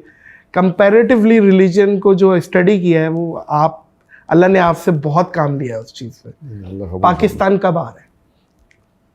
इंशाल्लाह पाकिस्तान में ज़िंदगी में एक बार आया था 1991 में, जब मैं दावती मैदान में ख़त्म रखा था, लेकिन इतना फेमस नहीं था। जब दीदार साहब से मुलाकात हुई थी 1987 में, 88 में लेक्चर किए। फिर दीदार साहब के बाद में मुतासिर हुआ डॉक्टर इसरार अहमद। तो पाकिस्तान का मेन मकसद था डॉक्टर इसरार अहमद से मिलने का। तो दीदार साहब से जब मुतासिर हुआ तो मैं कसरत देखने लगा, उनके वजह से बाकी मौलाना, बाकी मुकर्रर की तकरीर देखने लगा। तो उर्दू में जो सबसे ज़्यादा मुतासिर हुआ वो थे डॉक्टर इसरार अहमद। तो दीदार साहब अंग्रेज़ी में थे और डॉक्टर इसरार अहमद, तो अल्लाह उनकी मग़फ़िरत करे। क्या अल्लाह फिरदौस, आमीन। तो 1991 में मैं पहली बार आया था, उस टाइम में तकरीर नहीं करता था। अच्छा, उस वक्त आप मेडिकल के मेडिकल में जस्ट पास कर चुका था, इंटर्नशिप कर रहा था, और हमारी फाउंडेशन इस्लामिक रिसर्च फाउंडेशन को कायम की थी हमने। मशहूर भी नहीं हुए थे मतलब आप? नहीं, लोग जानते नहीं थे। तो डॉक्टर साहब भी मेरा ख्याल है इतना ज्यादा आपको एक नहीं जानते। डॉक्टर साहब से क्योंकि मैं कहा था मैं आने वाला हूँ, तो कौन शख्स से मिलना चाहते। फिर मैंने कहा कि मेरा एक जुनून है कि जितने भी इस्लामिक कैसेट थे उन्हें इकट्ठा करें और दुनिया की सबसे बड़ी लाइब्रेरी बनाए। सही। तो मैंने कहा उनको कि जितने भी आपकी कैसेट, सब कैसेट तो ऑन द स्पॉट है ही नहीं। हम तो कुछ लोग जो मांगते थोड़े मौजूद है, लेकिन उनके सैकड़ों वीडियो कैसेट थे। तो मैंने बोला मैं ऑर्डर देना चाहता हूँ, और अच्छी उम्दा जापानीज़ वीडियो कैसेट VHS चलते थे उस टाइम, उन पे आप रिकॉर्डिंग करो। तो उन्होंने बोला अभी तक मेरी ज़िंदगी में कोई भी शख्स ने ये नहीं कहा कि मुझे सब कैसेट चाहिए। तो मैंने कहा जितने शिकागो में आपके कैसेट सब मैं कलेक्ट कर चुका हूँ, कराची आपके सेंटर में से ले चुका हूँ, अभी आपके लाहौर ब्रांच में से सब लेना चाहता हूँ। तो और डॉक्टर साहब से काफ़ी मुतासिर था। तो जब मैंने कहा उनसे कि आपका क्या मकसद है आने का, मैं बोला आपसे मिलने का मकसद था, और यहाँ इस्लामिक इदारे देखना चाहता हूँ। और वो बड़ा शौक़ था कि वर्ल्ड वाइड जितने इस्लामिक इदारे हैं, जितने स्कॉलर्स है, जितने दाईद है, जितने मुबल्लिग है, उनसे मिल के गुफ्तगू करना और इल्म हासिल करना। तो उन्होंने कहा पाकिस्तान में आपको इस्लामिक इदारे तो बहुत मिल जाएंगे, लेकिन इस्लाम नहीं मिलेगा। और आप उनके तकरीर सुनेंगे तो पता हो कितने नाराज़ थे कि मुसलमान दीन से क्यों दूर है, मुसलमान कुरान से क्यों दीन है सर। बहुत। और उनने जो एक गाइडेंस मुझे दिया कि उन्होंने कहा कि दाई को हमेशा अपनी जो ज़रूरत है उसे कम करना चाहिए, एकदम कम। वाह वाह। ज़रूरत कम करो ताकि आपको ज़िंदगी बसर करने के लिए किसी के मोहताज ना हो। और अगर आपको कोई चीज़ कहने का इस्लाम के बारे में डंके के चोट पे कह सकते हैं, आपको किसको ख्वाहिश को पूरी करना, किसको फ्लैटर करने की ज़रूरत नहीं। बिल्कुल सही है। और ये जो उनने ज़ोहद का कायम एडवाइस दिए, और अल्लाह के फजल से अल्हम्दुलिल्लाह अल्लाह ने काफ़ी नवाजा है। तो इन टर्म्स ऑफ फाइनेंस कभी तकलीफ नहीं। जैसे आप कह रहे थे कि मेरे वालिदैन ने, जब मैंने कहा उनको कि क्या मुझे दाई बनने का है, तो वालिदैन ने बोला नो प्रॉब्लम। तो मैंने कहा अभी मैं मेडिकल कॉलेज में हूँ, मैं करने वाला हूँ PG, तो 2 घंटा मैं करूँगा हफ्ते में, नो प्रॉब्लम। फिर मैं बोला दिन में 2 घंटा करने का, उन्होंने बोले नो प्रॉब्लम। फिर बोला 50-50 दावा, 50% मेडिकल प्रैक्टिस, बोले नो प्रॉब्लम। वालिद साहब क्या करते थे? वालिद साहब भी डॉक्टर थे। अच्छा, वो भी डॉक्टर थे? वालिद साहब साइकियाट्रिस्ट थे, माशाअल्लाह, अल्लाह उनको ज़्यादा खैर दे। तो फिर मैंने कहा कि हम 50-50, बोले नो प्रॉब्लम। फिर बोले 2 घंटा मेडिकल प्रैक्टिस करूँगा, बाकी दावा करूँगा, बोले नो प्रॉब्लम। और ये सब ऐसा नहीं कि 2-2 साल के बाद हुआ, 2-2, 3-3 महीने बाद। तो 1.5-2 साल में मैंने कहा वालिदैन से कि मुझे 100% दावा करने, बोले नो प्रॉब्लम। तो पूरा सपोर्ट था उनके पास, उनका सपोर्ट था। तो मुझे कोई, जहाँ तक कि मेरी फाइनेंस का प्रॉब्लम ही नहीं था। जब मैं डॉक्टर ईसा अहमद साहब से मिला तो उन्होंने क्या, अपनी ज़रूरत को आप कम करो। और ये मैं पहले बोल चुका आपको, लेकिन उन्होंने कहा कि आपको दोनों में से चुनना पड़ेगा, दुनिया या दीन। नहीं, इधर मेडिकल, अगर आपको माहिर बनने का है, हाँ। इधर मेडिकल डॉक्टर या दाई। इस्लाम में तो दीन और दुनिया दोनों हैं, एक वाहिद मजहब है जिसमें दोनों इंपॉर्टेंट। वाह वाह वाह। लेकिन अगर आपको स्पेशलिस्ट बनने का है, उनने कहा कि मैं 7 साल कोशिश किया, मेडिकल डॉक्टर था और दावत भी करता था, अगर एक फील्ड में माहिर बनने का, दोनों में से एक चुनो। तो वो मेरा एक मकसद था। जब मैं वापस गया उस टाइम मैंने वाले से कहा तो मुझे 50-50 करने का है, फिर मैंने फुल कहा। तो ये जो मेरा पीरियड था आफ्टर पासिंग में MBBS, और ये तकरीबन 1 से 1.5-2 साल था जब मैं करने वाला था पोस्ट ग्रेजुएशन, फिर मैं ड्रॉप कर दिया। तो डॉक्टर ईसा अहमद साहब का काफ़ी बड़ा हाथ था इसमें। क्या मैंने मेरे मेडिकल प्रोफेशन को मैं भी जल्दी छोड़ा, हो सकता था कि और मैं टेस्ट करता था। और वालिदैन की तरफ से पूरा सपोर्ट था, वालिदैन की तरफ से, भाई की तरफ से, बहन की तरफ से, फैमिली की तरफ से, कि आप अपनी फ़िक्र मत करो, आपकी लिविंग का फ़िक्र मत करो, आप फुल टाइम दाई बनो, हम आपको सपोर्ट करें। डॉक्टर इसरार के बाद, उस मुलाकात के बाद उनसे मुलाकात नहीं हुई? जब आप माशाल्लाह फेम पा लिया आपने, इतने बड़े पब्लिक फिगर। 91 में मुलाकात हुई थी, उनके बाद हमेशा टच में थे। और फिर हमने उन्हें 2004 में, ईयर बराबर आई थिंक 2004 के करीब है, हमने उनको इनवाइट किया था। इंडिया में आए थे, इंडिया में इनवाइट किया हमने 2004 में, और वो आए थे। और हमने माशाल्लाह उस टाइम हमारा लेवल ज़रा कुछ दूसरा था। तो दीदा साहब को पहले हमने ऑर्गेनाइज किए थे लेक्चर, तो हमें तजुर्बा था। बाकी काफ़ी लेवल कुछ और का मतलब वो हद्दे नजर पब्लिक ही पब्लिक, कैमरा दिखाई नहीं पा रहा। नहीं, हमारा उस टाइम जब हम दीदार साहब को बुलाए तो दीदार साहब बहुत मुतासिर थे। दीदार साहब ने सिर्फ एक चीज़ कहा, देखो बेटा मुझे अच्छा माइक्रोफोन चाहिए। अच्छा माइक्रोफोन चाहिए। तो हमने लेके आए और बहुत खुश हो गए। अभी हम सोचते हमने क्या बकवास माइक्रोफोन चाहिए दीदार को दिया। तो लेवल की बात होती है, वो तो बहुत खुश थे। फिर हम डॉक्टर इस्लाम साहब को बुलाए और डॉक्टर इस्लाम का प्रोग्राम बहुत बड़े लेवल पे किए। वो तो बहुत खुश थे, बोले मैंने इतने लेक्चर टूर किया दुनिया भर में, इतना अच्छा मेरे ज़िंदगी में नहीं हुआ। सुभान अल्लाह। वो कभी थी 2004 उस टाइम वाला लेवल मेरे हिसाब से अभी बोलता। उस टाइम हम बहुत खुश थे। उनने कहा कि मैं 10 दिन एक ही वेन्यू पे लेक्चर। बोला डॉक्टर साहब बम्बई इतना बड़ा है, एक लेक्चर यहाँ दो यहाँ दो। नहीं, मेरा मकसद है एक पे दो। मैंने पब्लिक एक 10 दिन तक कैसे आएंगी? और माशाल्लाह वो मशहूर थे, दीदार साहब के लिए तो पब्लिक थी। तो हमने उस टाइम बड़े एक मैदान में की जिसकी कैपेसिटी 10,000 थी। और माशाल्लाह पूरे 10 दिन माशाल्लाह पब्लिक थी। और रिकॉर्डिंग जो हमने किया था, हमने स्टेज के लिए हमने पैसा खर्चा किया और डॉक्टर साहब तो एकदम इतना पैसा खर्चा किया, इतना लेवल का किया। और हम भी खुश थे। अभी सोचते इतने बड़े शख्स के लिए हमने इतना कम खर्चा किया। हाय हाय हाय, वाह। लेवल की बात है। क्या बात है। तो हमें पता है कि हम तो दीदार साहब के लिए हमने बाहर से VHS पे रिकॉर्डिंग किए थे। उस टाइम बहुत खुश थे क्योंकि उस टाइम हमारा बेस्ट था। तो अल्लाह ताला ये देखते हैं कि आप मेहनत कितनी करते हैं। उस टाइम हमारी मेहनत टॉप, नियत कुछ छोड़े नहीं हमने। और जब इस्लाम में साहब 10 दिन की एकदम स्टेज बनाए, स्टेज के ऊपर सिर्फ स्टेज को सेटिंग करने के लाख रुपया खर्चा किए उस वक्त। तो उस टाइम तो हमारा और IRF वगैरह इदारा बन चुका था, बन चुका था। और पीस टीवी बन चुका था 1991 में जब मैं उन्हें मिलने गया था। ठीक है। और दीदार साहब को मिले 1987 में।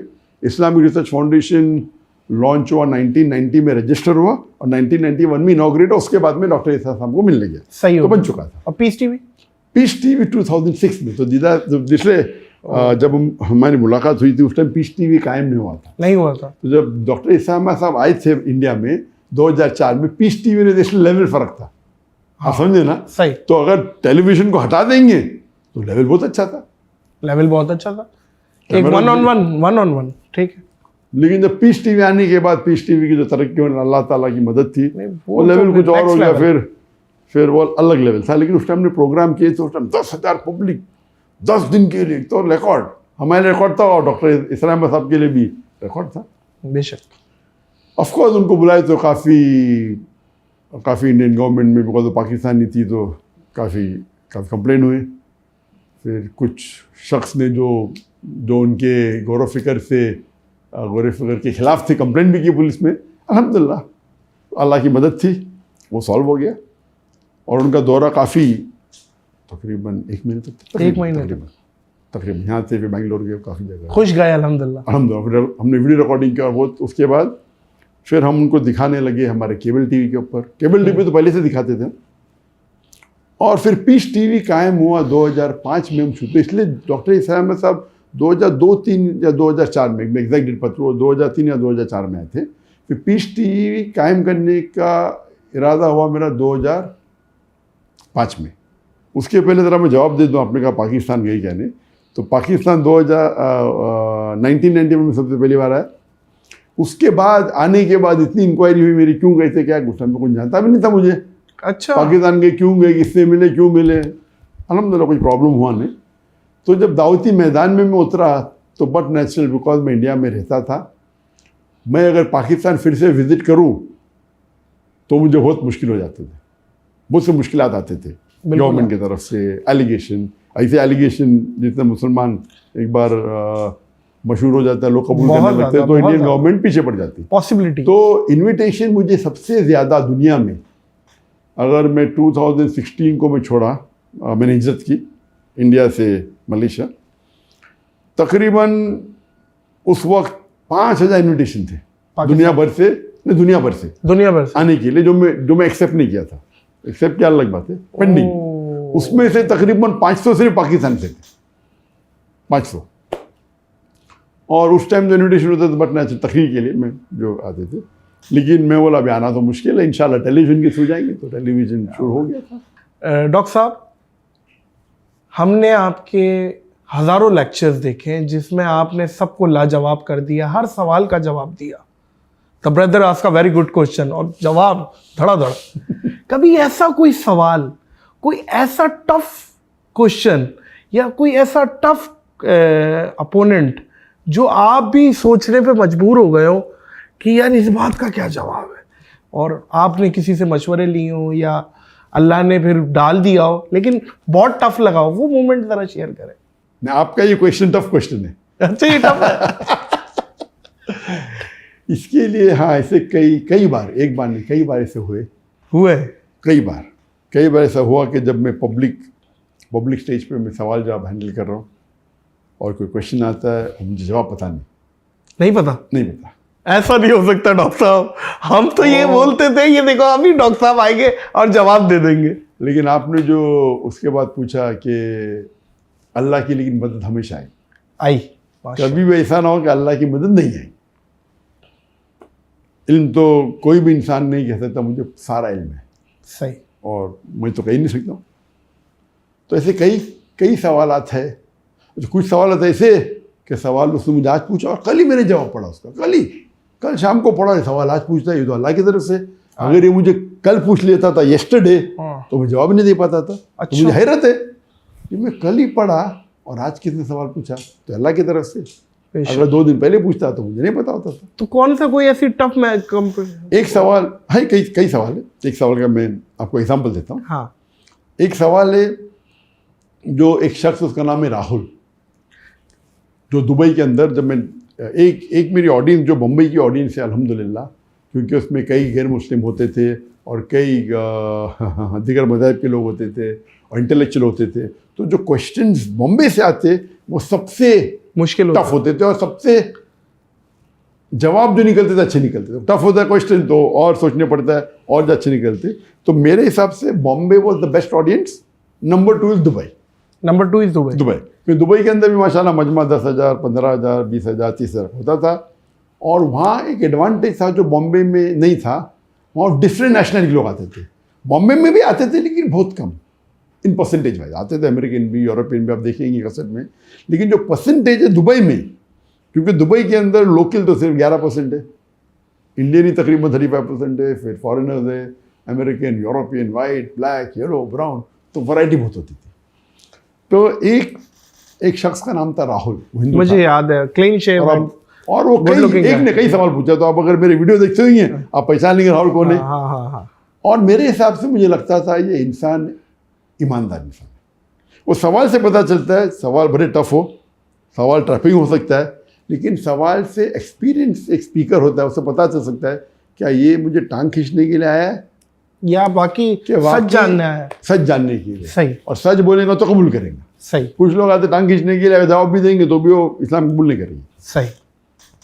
तो इनने एक दिन मुझे सवाल किया कि, और वो कहता था कि उनकी तालीम हुई थी यूके में जो मैंने मैनेजमेंट में और इंजीनियरिंग या मैनेजमेंट कर रहा था, उसमें जो मैंने पढ़ा उससे ज़्यादा मैं इस्लाम के बारे में पढ़ा करता था। और कहा मुझे कि मैंने कई तफसीर पढ़ा कुरान की। जो सबसे पहला जो वर्स जो कुरान मजिद में नाजिल हुआ अल्लाह के रसूल को, वो जिब्रील अलैहिस्सलाम ने इकरा नाजिल किया। मेरा बिल्कुल सही, ऐसे मतलब सही है। लेकिन आप कोई भी तफसीर पूछो, जब जिब्रील अलैहिस्सलाम ने मोहम्मद सल्लल्लाहु अलैहि वसल्लम से कहा इकरा, तो मोहम्मद सल्लल्लाहु अलैहि वसल्लम ने जवाब दिया अमा अना बिकारी, आई एम नॉट लर्नेड, मैं नहीं पढ़ सकता। और फिर उनने कहा अमा अना बिकारी। तो उसका सवाल था, फिर तीसरी बार कहा इकरा, अल्लाह के रसूल ने कहा अमा अना बिकारी, कि मैं नहीं पढ़ सकता हूँ। उसका सवाल था कि जब जिब्रील अलैहिस्सलाम ने इकरा कहा, उन्हें अल्लाह के रसूल को क्या दिखाई, कौन सा वर्क दिखाया, कौन सा पेज दिखाया, कौन सी किताब दिखाई। और ये किताब जो दिखाई या वर्क दिखाया या पेज दिखाई वो है किधर, कौन से म्यूजियम में। तो मैंने कहा brother that's a very good question. और मैं उठा और मैं सवाल को दोहराता हूँ ताकि टाइम मिल जाए। टाइम मिलना भी एक फ़ायदा है, लेकिन वो आखिरी है जो कभी कभी काम में आता है। अक्सर जवाब पता है तो फिर टाइम की ज़रूरत, डायरेक्ट जवाब दे सकते। रिपीट दो जमा दो, क्या मुझे रिपीट करनी जरूरत, डायरेक्ट 4 बोल दूंगा मैं 4। लेकिन सवाल को जब रिपीट होता है, ये मजमा बड़ा है, मजमा है 15,000 जिसने लोग नहीं हैं, सुना वो फिर नहीं सुना सुन सकते। सही। हो सकता है कि उसके लहजे मेरे लहजे में फ़र्क है, मैं स्पीकर हूँ, मेरे पास माइक्रोफोन है, उसका माइक्रोफोन सही नहीं, मेरा माइक्रोफोन अच्छा है, और लाखों लोग करोड़ों लोग सैटेलाइट पे दिख रहे, तो मेरे कहने पे और तवज्जो देते लोग। तो मैं रिपीट करता हूँ हमेशा सवाल, भले आसान हो। तो और एक फ़ायदा है, एक तो रिपीट करना लोग समझे, सेकेंड है वो क्वेश्चन जो क्वेश्चन पूछ रहा है, अगर मैंने गलत सुना वो मुझे करेक्ट करेगा। मैंने 2 जमा 2 4 ने पूछा, मैंने 2 जमा 3 पूछा, तो पहला ऑडियंस जो नहीं सुनी उनको पता चलेगा क्वेश्चन क्या है। नंबर 2, अगर मैंने गलत सुना तो क्वेश्चन मुझे करेक्ट करेगा, ठीक हो गया। नंबर 3, मुझे वक्त मिलता है जवाब को बराबर से फॉर्मुलेट करना, क्योंकि माइंड बहुत पावरफुल है। जब मैं रिपीट कर रहा हूँ, मेरा सिर्फ 2% या 4% मेरा दिमाग 95% दिमाग फ्री है, कैसा जवाब देना चाहिए, कितना लंबा कितना छोटा, और एक फॉर्मुलेट करना। एक का जवाब नहीं पता तो सोचने का वक्त मिलता है। तो मैंने कहा बजाय से क्वेश्चन नहीं आता, क्वेश्चन आके इंजन के बैठिए, मैं ब्ला ब्ला ब्ला में बोलने लगा। जब मैं रिपीट कर रहा था क्वेश्चन, अल्लाह की तरफ से इल्हाम आया, वही तो आती नहीं, नबूवत तो ख़त्म हो गई, कोई बोल नहीं था। लेकिन इल्हाम ऐसी चीज़ होती कि अल्लाह के रसूल अपने बंदों से कभी कभी इमीडिएटली मदद नाजिल कर देते। तो मैंने कहा brother Rahul, do you know Japanese? तो उसने बोला नो। तो ऐसे did I show you any book that you said no? आपको जापानीज पता है? तो उसने बोला नहीं। मैंने कोई किताब दिखाई आपको कि आपने कहा कि मुझे जापानीज नहीं पता है? तो मैंने जब किताब नहीं दिखाई, आपने बोले जापानीज नहीं पता, तो उसी तरीके से वाह, जिब्रील अलैहिस्सलाम ने जब इकरा पूछा मोहम्मद सल्लल्लाहु अलैहि वसल्लम को, तो मोहम्मद सल्लल्लाहु अलैहि वसल्लम को पूछने की जरूरत नहीं, मैं वर्क किधर है, किताब किधर है, वो क्या बात है डॉक्टर साहब, वाह वाह। तो ये अल्लाह के ये जवाब कोई फिकी जवाब था ही नहीं, ना कुरान और हदीस से लेना देना। उस वक्त की टाइमिंग पे फिट बैठ गया, बिल्कुल सही, फिट बैठ गया जवाब। तो ऐसे कई वक्त है जो आप तकरीर कर रहे 30 साल तक के, इस पर कोई एतराज़ करता ही नहीं, और कोई एतराज़ कर लेता और आप क्लीन बोल हो जाते, आपको पता ही नहीं, उस टाइम अल्लाह की मदद आती। तो इसीलिए सवाल जवाब में सबसे ज़्यादा इम्पोर्टेंट अल्लाह की मदद। अल्लाह की आप कितने बड़े आलिम हैं, ये इम्पोर्टेंट है। आपने सबको माशाल्लाह हराया है मैदान में, इल्मी मैदान में। श्री श्री रविशंकर हो, विलियम गैम्बल हो, और बहुत सारी स्पीचेस हैं, ये तो बहुत मशहूर है ना। आपके जो भी कॉम्पिटिटर था अगेंस्ट में, इसमें सबसे टफ आपको या इंटेलिजेंट कौन लगा कि यार ये क्लेवर है? श्री श्री रविशंकर को तो आपने वन साइडेड मारा था, इसमें तो कोई नहीं, श्री श्री रविशंकर वो सबसे पॉपुलर थे, पॉपुलर थे, सबसे पॉपुलर वो थे। जितने लोग से मैंने तकरीर किया, वो अकेला अपने मजमे में 2 लाख को 3 लाख को गैदर कर सकता। तो सबसे पॉपुलर इंसान जिसको मैं डिबेट किया हूँ, या सबसे फेमस इंसान, वो है श्री श्री रविशंकर। उस टाइम नंबर 1 पे थे वो, हिंदुइज्म पे नंबर 1 थे, तो नीचे आ गए, आपके बाद नीचे आए हैं वो। अल्लाह ताला उनको हिदायत दे, इंशाल्लाह हिदायत दे। तो पॉपुलर, लेकिन इंटेलिजेंट, और सबसे आप बोल सकते विलियम कैम्पबेल।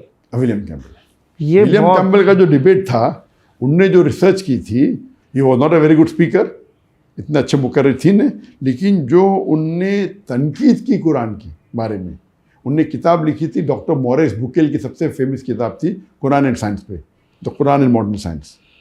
उसका जवाब उनने लिखा, the Quran and Bible in the light of science. और इस किताब में बाइबल को डिफेंड करने के अलावा उनने तकरीबन 38 साइंटिफिक एरर्स निकाली कुरान में, 38। और ये किताब बहुत मशहूर थी अमेरिका में, कनाडा में और वेस्टर्न कंट्री में। सो मच सो दैट 7-8 साल तक के कोई मुस्लिम उसका जवाब नहीं दिया। तो मुझे इन्विटेशन आया था यूएस और कनाडा से कि आप इसको जवाब दे सकते हैं, और ये 2001 की बात है। मुझे इन्विटेशन आया था 1997 में, ये बुक तकरीबन 1990s के अर्ली में लिखी गई थी। तो 96-97 में मुझे इन्विटेशन, 98 में डिबेट होने वाला था कनाडा में। मैंने बोला इंशाल्लाह करूँगा मैं। फिर पोस्टपोन हो गया ईयर 2000 में। तो अप्रैल 1 इन द ईयर 2000 शिकागो में डिबेट ऑर्गेनाइज हुई, और उस वक्त ये किताब गैर मुस्लिम क्रिश्चियन इस्तेमाल करते थे मुसलमानों के साथ इन यूनिवर्सिटी। ये किताब पढ़ो, हमारे कुरान में इतने साइंटिफिक एरर्स है, scientific errors, how can be the word of God? इतने साइंटिफिक एरर्स है, खता है साइंस के बारे में, तो ये अल्लाह का कलाम तो हो ही नहीं सकता है। और मुसलमान जवाब दे नहीं सकते थे। अब इसके बारे में मैं इंसिडेंट कहूँगा आपको। एक बार मैं गया था सऊदी अरेबिया, तो वहाँ एक रियाद में एक सऊदी डॉक्टर मुझे मिला। बोला मैं आपको मिलने के लिए तरस रहा था। बोला मेरा मिजाज ऐसा है कि मैं दीदात का फ़ैन था, लेकिन कभी भी शेख दीदात के वीडियो डिबेट एक साथ में देख ही नहीं पाता था। मैं आधे घंटे से ज़्यादा देख ही नहीं सकता। तो अगर दीदात का डिबेट होगा 3 घंटे का, तो मैं 6 किश्तों में देखता हूँ, 6 पार्ट में। अगर 2 घंटे का डिबेट है तो 4 किश्तों में देखता हूँ। एक बार मैं मेरे दोस्त के वहाँ लंच के लिए गया और उसने प्ले किया आप विलियम कैम्पबेल का डिबेट। तो पहले हाफ एन आवर में विलियम कैम्पबेल बात कर रहे थे कुरान के खिलाफ, इतने मिस्टेक्स निकाले कुरान में, और वो डॉक्टर था। बोलते ये तो मैंने पढ़ा मेरे मेडिकल किताब में, ये मिस्टेक है, ये मिस्टेक है। उसको चेंज नहीं आया, वो कंटिन्यू किया डिबेट देखते देखते। फिर मैं आया, मुझे जब देखा स्क्रीन पे, मैं तो उस टाइम मशहूर था नहीं, तो बहुत तेज में आया। वो सऊदी मुस्लिम डॉक्टर बोलता है ये विलियम कैम्पबेल कौन है, इतनी मिस्टेक निकाल रहा है कुरान में, मैं डॉक्टर हूँ और ये सब मेडिकल बुक में लिखा हुआ है। और उसको जवाब देने के लिए कौन ये नौजवान लड़का, कौन है ये डॉक्टर जाकिर नाइक, ये बिका हुआ है। तो बहुत तेज में था। बोलते ये इतना ज़ईफ़ इंसान और ये लौंडा ये तो वन साइडेड हार जाएगा, वन साइडेड, और ये बिका हुआ मुसलमान है। अल्लाह अल्लाह। और बाद में सॉरी बोला मुझे। बोला मैं बोला कौन है ये, इतने बड़े बड़े आलिम में कौन है ये जवाब देने वाला, वो भी शिकागो में हो रहा है, इतना डिबेट मजमा हजारों का, ये क्या जवाब देगा? और उनने मेरे जवाब सुने। उसके बाद इतना मुतासिर हुए जो मुझे जाकिर नाइक से मिलना है। वाह। तो उसका मतलब ये मैं कहना चाहता हूँ कि विलियम कैम्पबेल का जो लेक्चर था, एक मुसलमान सऊदी, और सऊदी तौहीद पे होता है, डॉक्टर, मेडिकल डॉक्टर, वो कह रहा है कि इसका जवाब मेरे पास ही नहीं। एक आम मुसलमान या बहुत से मुसलमान समझते नहीं, बोलते अरे बकवास कह रहा है। हम मुसलमान हैं, हम तो मानते हैं भाई कुरान में तो खता हो नहीं सकते, जैसे हमारा ईमान है। लेकिन उसने जो तनकीद की कुरान के बारे में, अक्सर जिसके पास साइंस की नॉलेज है उस तनकीद को अग्री करेंगे अनलेस आपके पास डिबेटिंग स्किल है या आपके पास उसका जवाब है। तो इसीलिए 7-8 साल तक के कोई भी मुसलमान ने उसकी जवाब नहीं दिया था। तो इसीलिए वो किताब, तो मैंने ये कभी भी डिबेट करने के पहले हमें क्या करना चाहिए, हमें प्रिपेयर होना चाहिए। तो मैंने पूरे नेट्स पे जितने भी साइंटिफिक एरर्स कुरान के तकरीबन 13-14 फाइल डाउनलोड की। सही है। और उस पे आपने फिर रिसर्च शुरू की? हाँ ना, उसके बाद आपको हेल्प भी कोई करता है? हाँ, तो हमारी रिसर्च टीम थी। ठीक। तो मेरे पास 13-14 फाइल, तो उसमें कोई डॉक्टर भी थे, एमडी, मैं तो एमबीबीएस डॉक्टर हूँ। हमारे टीम के अंदर एमडी डॉक्टर भी थे, उनका नाम नहीं लूँगा मैं। सही। कई डॉक्टर थे। मैंने बोला भाई ये विलियम कैम्पबेल का जवाब दो, उसकी किताब है और ये बाकी है। तो 38 में से शायद 2-3 जवाब ला के दिए मुझे उन्होंने, और अभी डिबेट को 2 महीने बाकी थे अभी तक। तो मैंने बोला अरे भाई तू जवाब 38 का 2, अरे कम से कम बोलो 2 नहीं मिले, बाकी के मिले। अब इतना अब दाई है इतने साल से फील्ड में, और बाकी जो मैं फाइल लेके आया 14 फाइल, उसमें आधे से ज़्यादा जवाब ही नहीं उनके पास। तो मैं बोला ठीक है। तो मैं ज़रा चौंक गया, भाई एमडी डॉक्टर है, मैं तो एमबीबीएस हूँ। एमडी डॉक्टर को जब जवाब नहीं मिला और ये फील्ड का आदमी है, दाई है, तो मैं क्या जवाब ढूंढूंगा? अल्लाह अल्लाह। तो इसीलिए अल्लाह की मदद होती है। तो 1 महीना बाकी था डिबेट के लिए, तो मैं 1 महीना तो कम से कम पहले डिबेट के लिए खुद प्रिपेयर करता था, अभी बहुत कुछ था। तो 1 महीने पहले मैं शुरू किया, और माशाल्लाह शुरू किया, चंद दिन में खुद आप पे आमद हुई अल्लाह ताला की तरफ से? नहीं, जब मैं देखो इल्म एक चीज़ है और एक अल्लाह की मदद एक चीज़ है। सही। तो मेरे जो भी मैं तकरीर करता हूँ, मेरे हिसाब से अल्लाह की मदद सबसे अहम है। बेशक। मेहनत तो है बेशक। तो इसीलिए मैं कहता हूँ कि कोई भी काम में सफल होने के लिए तीन रूल है। नंबर, चाहे दावती काम हो चाहे बिजनेस हो, नंबर 1 रूल अल्लाह ताला कहते हैं सूरह इमरान में, सूरह नंबर 3 आयत नंबर 160 में, कि if Allah helps you none can overcome you, if Allah forsakes you who is there then you can help you, so let the believers put their trust in Allah। यानी अल्लाह अगर आपकी मदद करेगा तो आपको कोई भी शिकस्त नहीं कर सकता, नहीं कर सकता। लेकिन अल्लाह अगर आपको छोड़ देगा तो कोई भी आपकी मदद नहीं कर सकता। इसीलिए या मोमिनो ए मोमिन, अल्लाह पे भरोसा रखो। तो आप कितनी भी बड़े माहिर हो कोई भी फन के, अल्लाह के बिना यू ज़ीरो। तो वो सवालात कैसे फिर वो आपके जहन में आए? जी हाँ, तो पहला ये सेकेंड फॉर्मूला है। अल्लाह ताला फरमाते हैं सूरह अनकबूत में, सूरह नंबर 29 आयत नंबर 69 में, अगर आप अल्लाह के राह में जिहाद करेंगे, जिद्दोजहद करेंगे, तो अल्लाह ताला आपके रास्ते खोल देगा। तो जिद्दोजहद करना इंपॉर्टेंट है, ये नंबर 2 है।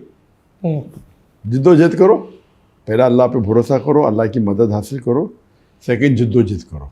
और अगर आप जिद्दोजहद करते आपको सफलता नहीं मिलती तो अल्लाह को दोषी मत ठहराओ, आपका जिद्दोजहद सही नहीं है। सही है, क्योंकि अल्लाह ताला का वादा है, आप जिद्दोजहद करेंगे अल्लाह ताला रास्ते खोलेंगे। अगर रास्ते नहीं खोल रहे तो आप पे गिल्टी है। सही है। आप समझ रहे आप जिद्दोजहद कर रहे लेकिन नहीं कर रहे, तो नंबर 2 हो गया। नंबर 3 सूरह नहल सूरह नंबर 16 आयत नंबर 43 और सूरह अंबिया सूरह नंबर 21 आयत नंबर 7 में अल्लाह ताला फरमाते फसअलू अहले ज़िक्री इन कुंतुम ला तालमून। अगर आप नहीं जानते उससे पूछो जो वो फ़न का माहिर है, अहले ज़िक्र से। तो अगर आप साइंस के बारे में जानना चाहते हैं साइंटिस्ट को पूछो, फ़िक़्ह के बारे में जानना चाहते हो फ़क़ीह को पूछो। तो आस्क एन एक्सपर्ट, चाहे वो एक्सपर्ट नॉन मुस्लिम हो। तो नंबर 1 अल्लाह की मदद। अल्लाह की मदद हासिल करने के लिए आपको जो भी अल्लाह के अहकामात है कुरान में उसमें करना चाहिए, उसके बाद जिद्दोजहद करना चाहिए, उसके बाद एक्सपर्ट को पूछना चाहिए। तो जब मैंने ये क्वेश्चंस पढ़ा और तहकीक करने लगा तो अल्हम्दुलिल्लाह चंद दिनों में मुझे जवाब मिल गया। लेकिन फिर वो जो 14 फाइल मैंने डाउनलोड किया था, क्योंकि मुझे तो टॉपिक है Quran and the Bible in the light of science. Topic है तो विलियम कैम्बल्स बुक। अगर विलियम कैम्बल की बुक की टॉपिक होती थी तो ख़त्म, मैंने पूरी बुक पढ़ लिया, उसका जवाब है। तो प्रॉब्लम ही नहीं, वो कुछ भी पूछ सकता है, वो नई चीज़ लेके आ सकता है इंटरनेट से। और आज की तारीख में जब से इंटरनेट शुरू हुआ 1990s के एंडिंग के बाद, इस्लाम को अटैक करना बहुत आसान हो गया। आप जाओ कोई भी वेबसाइट के ऊपर, एंटी इस्लाम की वेबसाइट पे डाउनलोड करो, आपको सैकड़ों अटैक्स मिलेंगे। चाहे कुरान के अंदर अरबी गलतियाँ निकालेंगे, है तो नहीं अल्हम्दुलिल्लाह, साइंटिफिक गलतियाँ निकलेंगी, कॉन्ट्रडिक्शन दिखेंगे। अगर आपको डिबेटिंग का फन नहीं है तो आप जवाब ही नहीं दे पाएंगे। आप बहुत बड़ा आलिम होंगे लेकिन डिबेटिंग अलग फन है। सही है, एग्री। तो डिबेटिंग के लिए इल्म की ज़रूरी है, लेकिन more important is that you should know how to have debating skills. तो जहाँ तक ये विलियम कैम्बल की किताब का सवाल था, वो तो अल्हम्दुलिल्लाह 4-5 दिन में प्रॉब्लम सॉल्व हो गया। लेकिन वो जो 14 फाइल डाउनलोड किया था मैंने अटैकिंग इस्लाम, उसके आंसर ढूंढने में तो वक्त लग गया। माशाअल्लाह विलियम कैम्बल ने अपने बुक के बाहर एक कदम रखा नहीं, वो समझा बुक उसकी अल्टीमेट थी। 8 साल तक कोई जवाब नहीं दिया, ये आके क्या जवाब देगा। तो मेरा तो जवाब तो पूरा तैयार था। माशाअल्लाह। वक्त की किल्लत थी, तो वक्त की किल्लत तो डिसाइड डॉक्टर साहब कि कौन जीता ये आवाम कर रही होती है, आवाम देखने वाला, तालियां देखने वाले, देखने वाला कि भाई ये है। तो उनके तरफ से एक चेयरमैन था, हमारी तरफ से एक चेयरमैन था। ऐसा तो नहीं है कि क्रिश्चियनिटी ने बोला हो कि विलियम कैम्बल जीता? मुझे लगता नहीं कोई बोल सकता। खुद ही जब शिकस्त मान ली स्टेज अच्छा, में, खुद मान ली, खुद ही उन्होंने मान ली। बोले डॉक्टर साहब का लेक्चर सुनने के बाद मुझे बाइबल वापस से पढ़ने पड़ेगा। उसका जो गोरा चेहरा लाल हो गया था, ये शिकस्त है। तो उसने तो शिकस्त मान ली। 100%। तो कोई ऑडियंस में अगर बोला फिर भी विलियम कैम्बल जीता तो वो बेवकूफ इंसान। हाँ नहीं, ये तो फिर क्लियर हो तो गई। एक होता है नॉकआउट पंच, नॉकआउट पंच, एक होता है विनिंग विद पॉइंट्स, एक होता है यूनानिमस डिसीजन, एक होता है नॉकआउट पंच। तो ये डिबेट तो एक होता है उल्टा करके मिर्चों की धुनी देना। आपने वो किया है। तो लोग को, काफी लोग को ये बोले, अरे डॉक्टर साहब ने क्या ना बेचारे को, वो ज़ईफ़ इंसान को बहुत मारा। तो मैं बोला अरे ज़ईफ़ इंसान तो इस्लाम के खिलाफ। तो ऐसे कमेंट सुनने मिले, अरे जरा तो लिहाज करना था। नहीं, लिहाज करना था। 8 साल तक के PhD मिली उसको, अरबी जबान जानता था। ओ, आप समझे ना? जी जी। तो लेकिन वो देखेंगे आप चेहरा उसका, गोरा चेहरा एकदम स्टार्टिंग में तो आ गया, एकदम मुंह लटक गया उसका, एकदम लाल हो गया। आप देखेंगे डिफरेंस ना।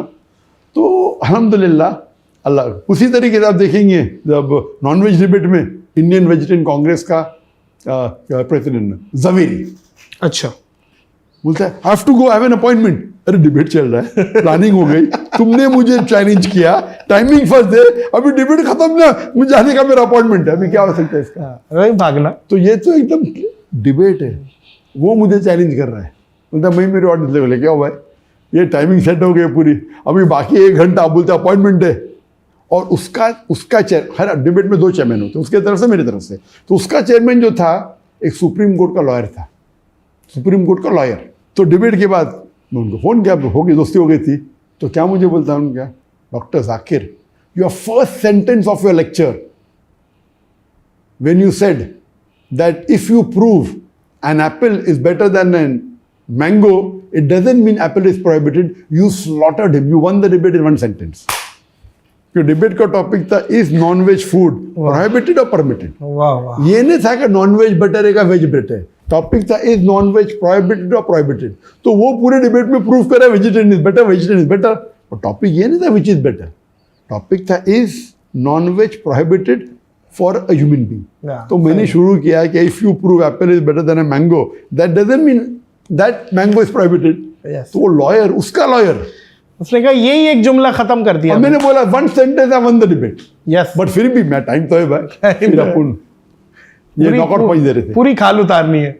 डॉक्टर साहब, माँ को अपनी सारी औलादें अच्छी लगती है, आपकी ऑल टाइम फेवरेट स्पीच जितनी भी हुई है, उसमें अगर आपसे मैं पूछूं कि आपकी फेवरेट स्पीच एक बता दें कि यार ये फेवरेट है, वो कौन सी? फेवरेट स्पीच मेरी स्पीच? यस, आपकी जितनी भी। एक डिबेट के अंदर, डिबेट में देखिए तो जो यूनिक होता है, विलियम कैम्पबेल और एक श्री रविशंकर, ये दो डिबेट के अंदर अपने अलग अलग लेवल के दो, इन terms of value, in terms of talk. Of course मेरा सबसे longest speech is the Quran God word, जो मलेशिया में थी, जो सबसे लॉन्गेस्ट प्रोग्राम था, 6.5 घंटे का कंटिन्यूस नॉन स्टॉप। अच्छा, 2.5 आवर्स का लेक्चर था, सबसे बड़ा लेक्चर मेरी जिंदगी पब्लिक में जो दिया मैंने, और क्वेश्चन आंसर 4 घंटे के ऊपर था। तो उसके अंदर of course there was a long speech and with variety थी। तो हर स्पीच के अलग अलग फ़ायदे हैं। तो डिबेट में जैसा मैंने कहा कि विलियम कैम्पबेल और श्री रविशंकर के अपने अपने इंपॉर्टेंस है। बाद में स्पीच में अगर आप देखेंगे दावती मैदान में तो दावा डिस्ट्रक्शन है, दावती मैदान में मुसलमान को इंस्पायर करना कि दाई बनो, वो दावा डिस्ट्रक्शन है। लेकिन in terms of content wise एक स्पीच है concept of God in major world religion, जिसके अंदर मैंने जिक्र किया हिंदुइज्म का, क्रिश्चियनिटी का, जुडाइज्म का, सिखिज्म का, पारसीइज्म का। तो उसमें वैरायटी बहुत है, और उसमें तकरीबन मोर देन 150 to 175। एक सवाल और आ रहा है कि जितनी भी किताबें हैं डिफरेंट रिलीजन की, उनमें सबसे मुश्किल आपको कौन सी लगी कि यार ये मुश्किल है समझने में, या उनके जो भी रेफरेंसेस निकालने में कि यार ये डिफ़िकल्ट है? बाइबल है, यजुर्वेद है, भगवत गीता है, और डिफरेंट किताबें हैं, उनमें सबसे डिफ़िकल्ट का मतलब डिफरेंट लेवल्स होते हैं। सही है। अगर आप बोले difficult in the way of understanding completely, it is the Quran. Easiest and difficult दोनों। Easiest book to understand is the Quran, most difficult is Quran. बोलेंगे ऐसा कैसा? क्योंकि Quran is the most untranslatable book in the world. Untranslatable मतलब वो आयत कुरान की है जो एक आम इंसान को भी माशाअल्लाह ही इम्प्रेस्ड, और एक इंटेलेक्चुअल भी होगा। तो एक कुरान की आयत के मल्टीपल मीनिंग्स है। वो एक ऐसी वाहिद किताब है कि आप जितने बार पढ़ेंगे उतने बार आप अच्छा पढ़ेंगे। पहली बार पढ़ेंगे पसंद आएंगे, दूसरी बार और पसंद आएगा, तीसरी बार 100 बार और। तो बहुत डिफिकल्ट क्यों? जो किताब को आप 1-2 बार पढ़िए और आपको और इन्फॉर्मेशन नहीं मिलेंगे तो आप वापस पढ़ेंगे नहीं। उसका मतलब सबसे ईजीएस्ट भी है, सबसे डिफिकल्ट भी। क्यों? आप 100 बार पढ़ो और इन्फॉर्मेशन मिलेंगे आपको। ऐसी कोई भी किताब दुनिया में ना आप 4 बार 5 बार पढ़ो, उसके बाद फायदा ही क्या पढ़ के? सही। कुरान एक ऐसी, इसलिए बोले डिफिकल्ट भी, ईजीएस्ट भी, इंटेलेक्चुअल भी, फॉर अ लेमैन ऑल्सो। तो ये अल्लाह ताला is the author of the book, he knows the human being. बाकी सब किताब इज ह्यूमन वर्क। वो शुरू होंगी स्टार्टिंग में there was a girl and boy, और पूरी स्टोरी टाइप होंगी कंटिन्यूस, समझे? बचपन में हुआ, बड़ा हुआ, हीरो में हीरोइन थी। Quran is the word of Allah सुब्हानहू व तआला। बेशक। वो सेम स्टोरी 7 अलग बार दी गई है, हाँ इब्लिस और हाँ आदम अलैहिस्सलाम की कभी बीच में आ जाएंगे, तो it is like a human mind how it works. So it's the easiest and the simple, most impressive. So it's a unique book Quran अल्हम्दुलिल्लाह. एक डिबेट ऐसी है जिसमें मुझे लगा कि आपके साथ ज्यादती हुई है, आपको टाइम नहीं दिया गया है, जिसमें शाहरुख खान भी बैठा हुआ था और बरखा दत्त जो होस्ट थी और लिबरल्स किस्म के मुसलमान बैठे हुए थे और आप भी बैठे हुए थे, आप रिप्रेजेंट कर रहे थे इस्लाम को. वो उसकी ज़रा कारगुजारी सुनाइए कि वो शाहरुख खान भी जो बैठे हुए थे और आपने मुझे बताया था पिछली दफ़ा कि वो भी आधा घंटा अलग से मुझसे मिलने आए और समझ रहे थे, उन्होंने क्या किया, वो शो में एडिट भी हुआ आपका पोर्शन, वो ज़रा बताइएगा. पहला वो डिबेट था नहीं, वो डिबेट नहीं था, वो टॉक शो था. टॉक शो था, लेकिन डिबेट सबके नहीं था. पॉइंट ऑफ व्यू से. डिबेट के अंदर लेकिन क्या वो होता है? डिबेट हो गई थी डॉक्टर साहब, इख्तलाफ हो रहा है, कोई किससे कर रहा है, कोई किससे हाँ, कर तो रहा है, उसको टॉक शो के अंदर आपस के अंदर आर्ग्यूमेंट हो रहा है. आर्ग्यूमेंट हो रहा है. लेकिन डिबेट एक होता है फॉर्मेटेड, लेकिन डिबेट में भी चीटिंग होती है. फिर उस पर आता हूँ, फिर मैं ये आता हूँ शाहरुख खान के टॉक शो पे. जब भी ये प्रोग्राम जब होते, जब भी टॉक शो जब होते बड़े बड़े चैनल के ऊपर, उनका पूरा अक्सर इसके अंदर होता है एक चैनल की पॉलिसी. सही है. चैनल की पॉलिसी क्या है, मुसलमान के खिलाफ बात करना, मुसलमान की फेवर क्या है. स्क्रिप्टेड, डिसाइडेड, स्क्रिप्टेड नहीं डिसाइडेड था. स्क्रिप्टेड वाले अलग होते हैं. सही. ये जो बिग बॉस होता है वो स्क्रिप्टेड होता है. सही है. मैंने एक भी हिसाब देखा नहीं बिग बॉस के, एक भी शो देखा लेकिन नहीं. फॉर्मेट 5 पता है मिनट. आपको. लेकिन वो पता है, वो जो अब्रॉड के अंदर बिग ब्रदर, उसका फॉर्मेट पता है, देखा Yes. नहीं, टाइम ही नहीं मेरे पास. वो स्क्रिप्टेड होता है. स्क्रिप्ट होके बोलते तुम झगड़ा करो, थप्पड़ मारो, मिर्ची फेंको, ये करो, वो करो, गाली दो, ये स्क्रिप्टेड.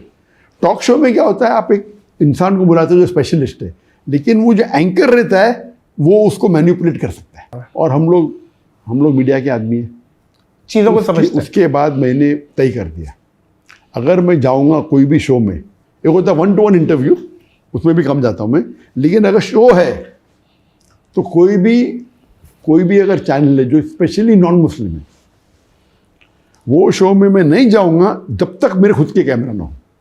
नहीं, मेरा फॉर्मूला बन गया. आजकल वैसे तकरीबन इस्लामिक स्कॉलर इस चीज़ पर अमल कर रहे हैं. नहीं, ये पाकिस्तान में भी ना, ये इस चीज़ पाकिस्तान में मुसलमान है पे ना. कि यार हमारा भी कैमरा लगेगा, इस चीज़ पे ये है कि यार कुछ हो जाता है. लेकिन कोई भी टॉप वाले चैनल अक्सर अग्री नहीं करेंगे. नहीं करेंगे. तो ये जो बरखा दत्त का इन्विटेशन आया मुझे, बरखा दत्त ने इन्वाइट की, भाई से लोग आने वाले, तो मुझे जाने में इंटरेस्ट था नहीं कि मेरे चलो भाई फिल्म इंडस्ट्री के लोग हैं. आप शाहरुख खान का पता था आपको? हाँ, शाहरुख सब पता, शाहरुख खान, सौ अली खान, कबीर बेडी आने वाले, तो मुझे पता था. तो लोगों ने बोला अच्छा मौका है दावत का पैगाम पेश करने. तो मैंने बोला अच्छा, मेरी एक शर्त है कि हमारे कैमरा भी आएंगे. आपके कितने कैमरा? तो बोले हमारे 5 कैमरा. बोले मेरे 7 कैमरा आएंगे. मैंने बोला उनके 5 या 6 थे, हमारे 7 या 8 थे. बोला किधर ये होटल में हो रहा है? तो बोले नो प्रॉब्लम. बोले हमारे कैमरा क्रू आएंगी, जो टाइमिंग है आपको उसके 3 घंटा पहले आएंगी. अच्छा. तो पहले बोले कि मैं पूछूंगी, ये करूंगी, मैं अभी कंट्री से आप पूछूंगी. बरखा दत्त से बात हो रही थी आपकी? हाँ, मेरा मैनेजर बरखा दत्त. सही है, आपके मैनेजर बरखा दत्त. मैनेजर बात करें, उनके मैनेजर ठीक. Through Barkha Dutt is the anchor, she is not the main रहता है जो प्रोग्राम प्रोड्यूसर अलग होता यस, है अथॉरिटीज और अथॉरिटी अलग होता है. But Barkha Dutt was the like authority. Anchor and उसका शो भी था, शी 2 in 1. सही. तो बोली हाँ नो प्रॉब्लम. मेरे मैनेजर को बोली, पहला हिचकिचाई ने क्या ज़रूरत है, हम आपको कॉपी दे देंगे. मैं बोला नहीं, हमको हमारा चाहिए. उसके बाद जो करने का आपको दिखाएं, देखो हमारा पीस टीवी हम भी दिखाएंगे. तो बोली हाँ बोली उनने. तो 3-4 घंटे पहले मेरे लोग चले गए. हाँ अभी बेटा हमारा सेटअप होता है, फिर आपको देंगे चांस. अच्छा. 2 घंटा बाकी है. हाँ देते. 1 घंटा बाकी है, थोड़ा हमारा सेटअप हो तो फिर आपको देते रहे. टाइम हो गया. और सॉरी अभी जगह नहीं, इतना बड़ा स्टूडियो है, होटल में हो रहा है. तो ये जान के किया. एक हो सकता है मैं बोलूँ भाई उठ के आ जाऊँ, मुझे पता है इनकी नीयत सही नहीं है, जब हो चुका है पहले, और 2-3 माह पहले हो चुका था मेरे साथ. तो बोले ये मेरा वादा है कि मैं तुमको अनएडिटेड दूंगी, इमीडिएटली जब प्रोग्राम खत्म होगा तुमको दे दूंगी, अनएडिटेड. ये बोला कॉपी करके. हाँ आपको क्या ज़रूरत, हमारा ठीक है, हमारे कैमरा उनसे बेहतर थे. हाँ. हमने बोला नो. तो फिर मजबूरी में मैंने बोला अभी अच्छा मौका है दावती मैदान का, तो मैंने मान गया. बोलो जैसा प्रोग्राम खत्म होगा मैं आपको कॉपी दे दूंगी, आपको जो करने के करो. और मैंने बोला भाई हम उसको दिखाएंगे नहीं, आपका शो है, आपके शो टेलीकास्ट होने के बाद हमें कुछ गलत लगा तो हम हमारा वर्जन दिखाएंगे, ये मेरा शर्त था। मैं नहीं चाहता हूँ कि आपके शो के आप शूटिंग आज होती है, कभी कभी टेलीकास्ट 2 दिन बाद होता है, कभी 1 हफ्ते बाद होता है, कभी 2 हफ्ते बाद होता है। तो मैं बोला भाई ये मेरा वादा है कि हम इसकी एक चीज़ को दिखाएंगे नहीं, लेकिन अगर आपने कुछ गड़बड़ की हम हमारा अनएडिटेड वर्जन दिखाएंगे। बराबर, नो प्रॉब्लम बोली उसने। और शो भी काफ़ी ये था, इसी लेवल पे था, आइडेंटिटी ऑफ अ पर्सन। तो शो हो गया, ख़त्म हो गया। हाँ मैं अभी देती हूँ, अभी कल देती हूँ, यहाँ का कॉपी करेंगे, टाइम जाएगा, मैं कल दे देती हूँ। दी नहीं। टोपी ड्रामे चल रहे हैं। ये सब उनका मेन मकसद हक रहता ही नहीं। अक्सर कुछ अच्छे लोग तो हम लोग को मिला ही नहीं। और जब मैं फाइनल वर्जन देखा तो बहुत से मेरे आंसर्स कट किए, उसमें काट दिए उन्होंने, काट दिए, आंसर को आधा दिखाए। तो भी अल्हम्दुलिल्लाह काटने के बाद भी इफेक्टिव था मेरा, इफेक्टिव था। आप नीचे कमेंट सेक्शन तो देखें, हाँ इफेक्टिव। शाहरुख खान को कोई नहीं पूछ रहा, सारा डॉक्टर जाकिर नाइक से इफेक्टिव था, लेकिन बहुत से चीज को काटा, कान से आधा काटा, जो जवाब दे कभी दिखाई नहीं। तो अपने मतलब की चीज दिखाए, पूरा तो नहीं काट सकते क्योंकि मैं था लॉन्ग शॉट पे दिख रहा हूँ, मैं लॉन्ग शॉट पे दिख रहा है। तो इवन अगर उनने 20% 25% भी काटे या जितना भी काटे, मेन चीज काट देंगे तो फर्क हो सकता है, आप समझे ना। तो बहुत से मेरे लॉजिकल पार्ट जो थे ना आंसर के, उनने काटे। तो इस पे मुझे बहुत अफसोस। अभी क्या कर सकते हैं, अभी क्या केस करेंगे। हमने और एक काउंटर शो किया, टीवी टॉक एंड एनालिसिस, एक फेमस स्टूडियो में, उससे बड़ा स्टूडियो लिए, और वो हमने उसके ऊपर पूरा, फिर मैंने 1-2 घंटे का प्रोग्राम किया और उस पर आपने क्लेरिफाई किया, टीवी एनालिसिस बोल के, क्या हुआ था फारूक शेख के साथ, मर्दो तो ऐसा, क्या हुआ था बरखा, और क्या होता, आपको एहतियात लेना चाहिए, आपको बेवकूफ़ नहीं बनना चाहिए। तो इसीलिए कोई भी उलमा खाली चैनल पे जाते हैं, आपको एहतियात लेना चाहिए। अगर आप एक्सपर्ट है, अलग बात है, किस तरीके से जवाब देना चाहिए, वो अक्सर बातें लोग अभी। और वो क्या था जो शाहरुख खान आपके पास वापस आया और वो आधा घंटा बैठा? नहीं, वो तो प्रोग्राम खत्म होने के बाद सब लोग साथ में मिलते थे, चाय पी रहे थे, उससे अलग बात है। तो पता चला कि माशाल्लाह काफ़ी लोग जानते हैं, मेरे वीडियो का सेट देखते हैं, बाकी फिल्म इंडस्ट्री के लोग भी अल्हम्दुलिल्लाह। तो और फिर उन्होंने ट्वीट किया, क्या है, डॉक्टर जाकिर ने कैसा ट्वीट किया उसने, शाहरुख ने, हाँ उधर से है ना भैया, वो तो एग्जैक्ट मुझे पता नहीं क्या ट्वीट किया उसने। तो अल्हम्दुलिल्लाह तो उस टाइम फिर एक्सचेंज हुए मोबाइल नंबर, सब फिर बोले आओ कभी। आप राब्ते में हैं अभी भी? एक्चुअली नहीं, उसके बाद मुलाकात हुई थी, 1-2 बार एयरपोर्ट के ऊपर का मुलाकात हुई थी उससे। कहाँ पे? एयरपोर्ट के ऊपर, एयरपोर्ट किस जगह पे? आई थिंक बॉम्बे एयरपोर्ट पे। अच्छा, जब मैं जा रहा था वो आ रहा था। तो वो क्या बात करते हैं जब शाहरुख खान आपसे मिलते हैं, तो किस चीज़ पे बात करते हैं? नहीं, इस्लाम समझने पे बात करते हैं या कोई चीज़ क्यूरियोसिटी होती है कि समझा जाए? नहीं, उनने मुझे एक चीज़ पूछी जो of the on the show तो मैंने बात किया, ऑफ द शो उनने मुझे पूछा कि अगर एक मुसलमान दाढ़ी नहीं रखता है, क्या इम्पोर्टेंट है दाढ़ी रखना, कि दाढ़ी रखने तो नहीं मुसलमान होता है, क्या मुसलमान होता? तो मैं बोला डिपेंड, आपको कितना मार्क्स चाहिए। अगर आपको एक एग्जामिनेशन में पास होना है वो अलग बात है, एक होता है कि आपको सेकेंड क्लास आना, एक फर्स्ट क्लास, एक डिस्टिंक्शन।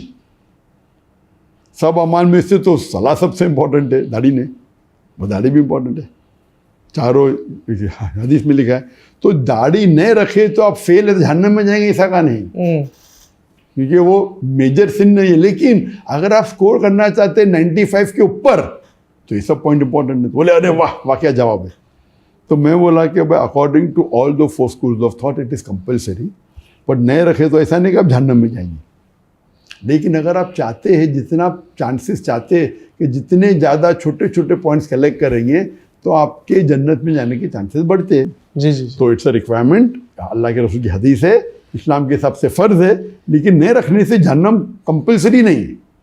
तो वो उसका समझ है। हाँ, तो बोला ठीक है, इसको पॉइंट्स मिलने पे डिपेंड होता है। हाँ, क्या शिर्क है? बोला शिर्क, नंबर 1 शिर्क। तो उस बात पे काफ़ी गुफ्तगू हुई, समझे ना। और we can come to my house and तो अल्हम्दुलिल्लाह।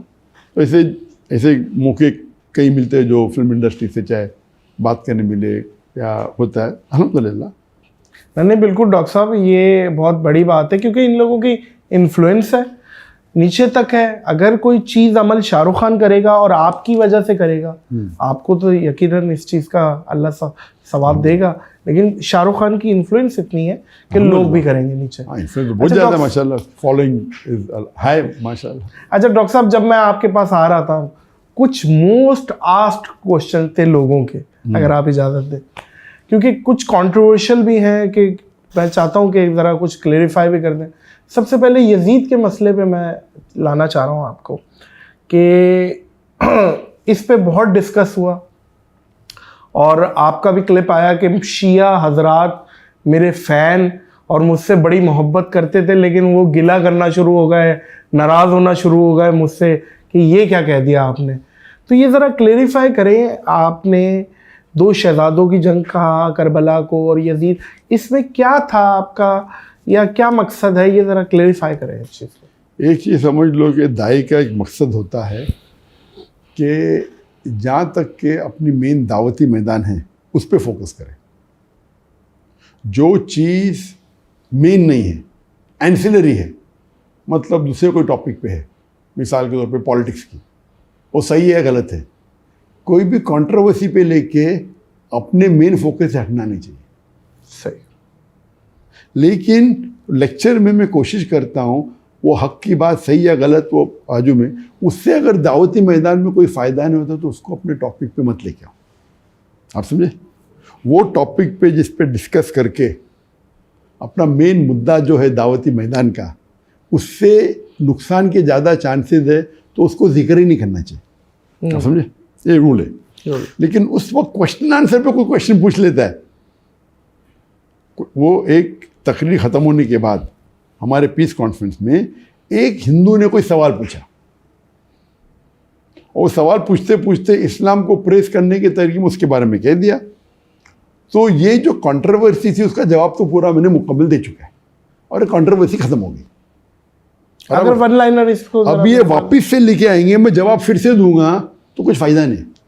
इसका फ़ायदा ये है जिससे नहीं, इसका फ़ायदा क्या है? जी जी, इसका क्या फ़ायदा क्या है? क्यों आपको देखना चाहिए। मिसाल के तौर पे कौन मुझे पूछता है कि ये साइंस के बारे में, मैं डॉक्टर हूँ, एक साइंस के बारे में कोई क्वेश्चन है एग्जाम्पल जिससे कोई ज़्यादा फ़ायदा नहीं है, लेकिन फॉर एग्ज़ाम्पल ये कोविड था, ये एक्चुअल था कि बैकअप था, जो भी है, उससे मेरे दावती मैदान से लेना देना क्या है? एक ग्रुप मानती है Covid was planned by China, एक ग्रुप मानती है Covid was planned by USA, एक बोलती क्या ये नेचुरल फिनोमेना। तो जो मेरे दावती मैदान से, और मैं डॉक्टर हूँ और मैं जानता भी हूँ जवाब, मैं दे के मैं डिवाइड क्यों करूँ? तो ये हिकमत है।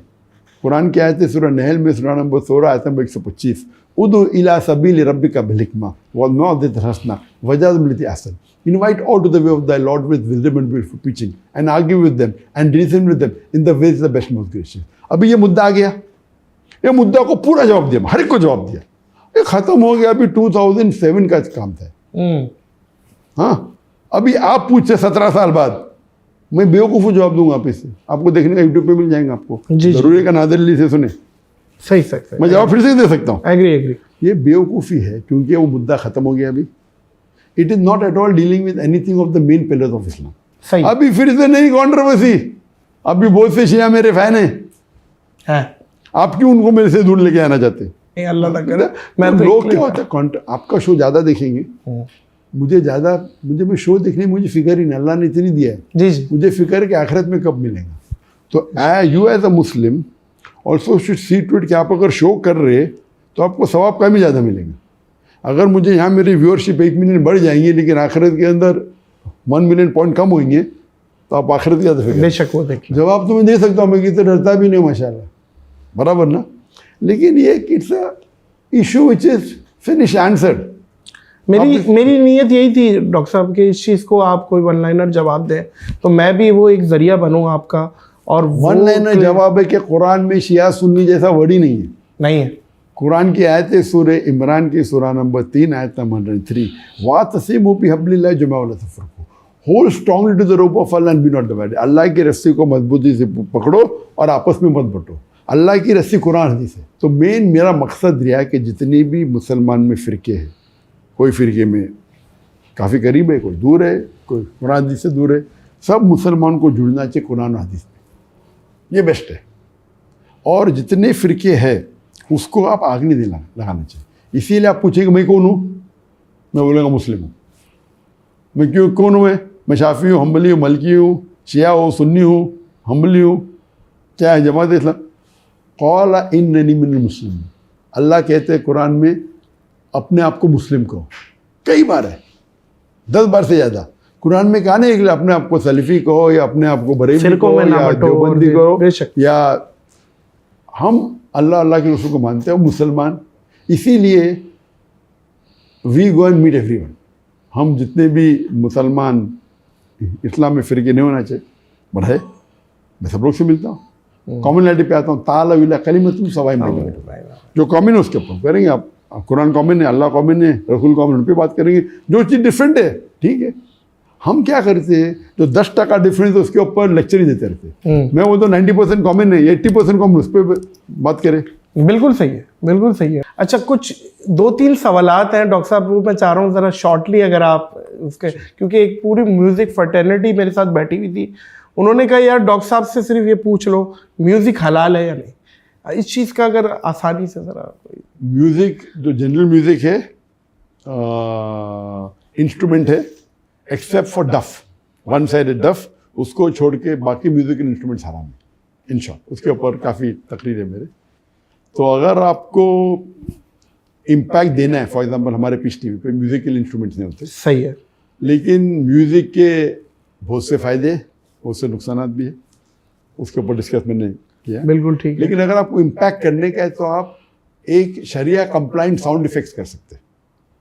शरिया compliant sound effect means we can use your voice, हलाल है। You can take natural sounds like thunder, like raining, like wind.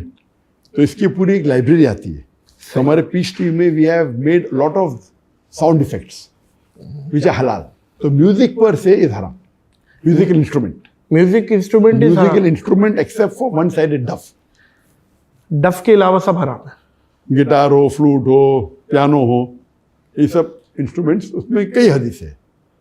अक्सर जरा सा मुँह में जस्टिफाई, बट सही हदीस से काफ़ी साबित है कि द टाइम विल कम जिसके अंदर alcohol, gambling, music, people will make it हलाल।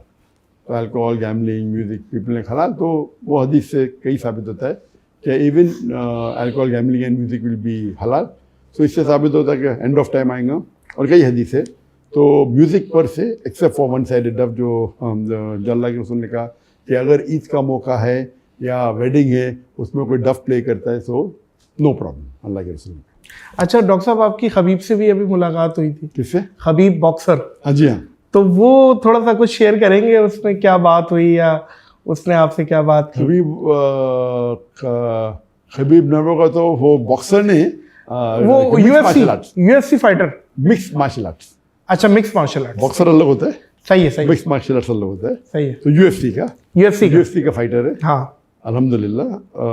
वो रशिया से है, अल्हम्दुलिल्लाह।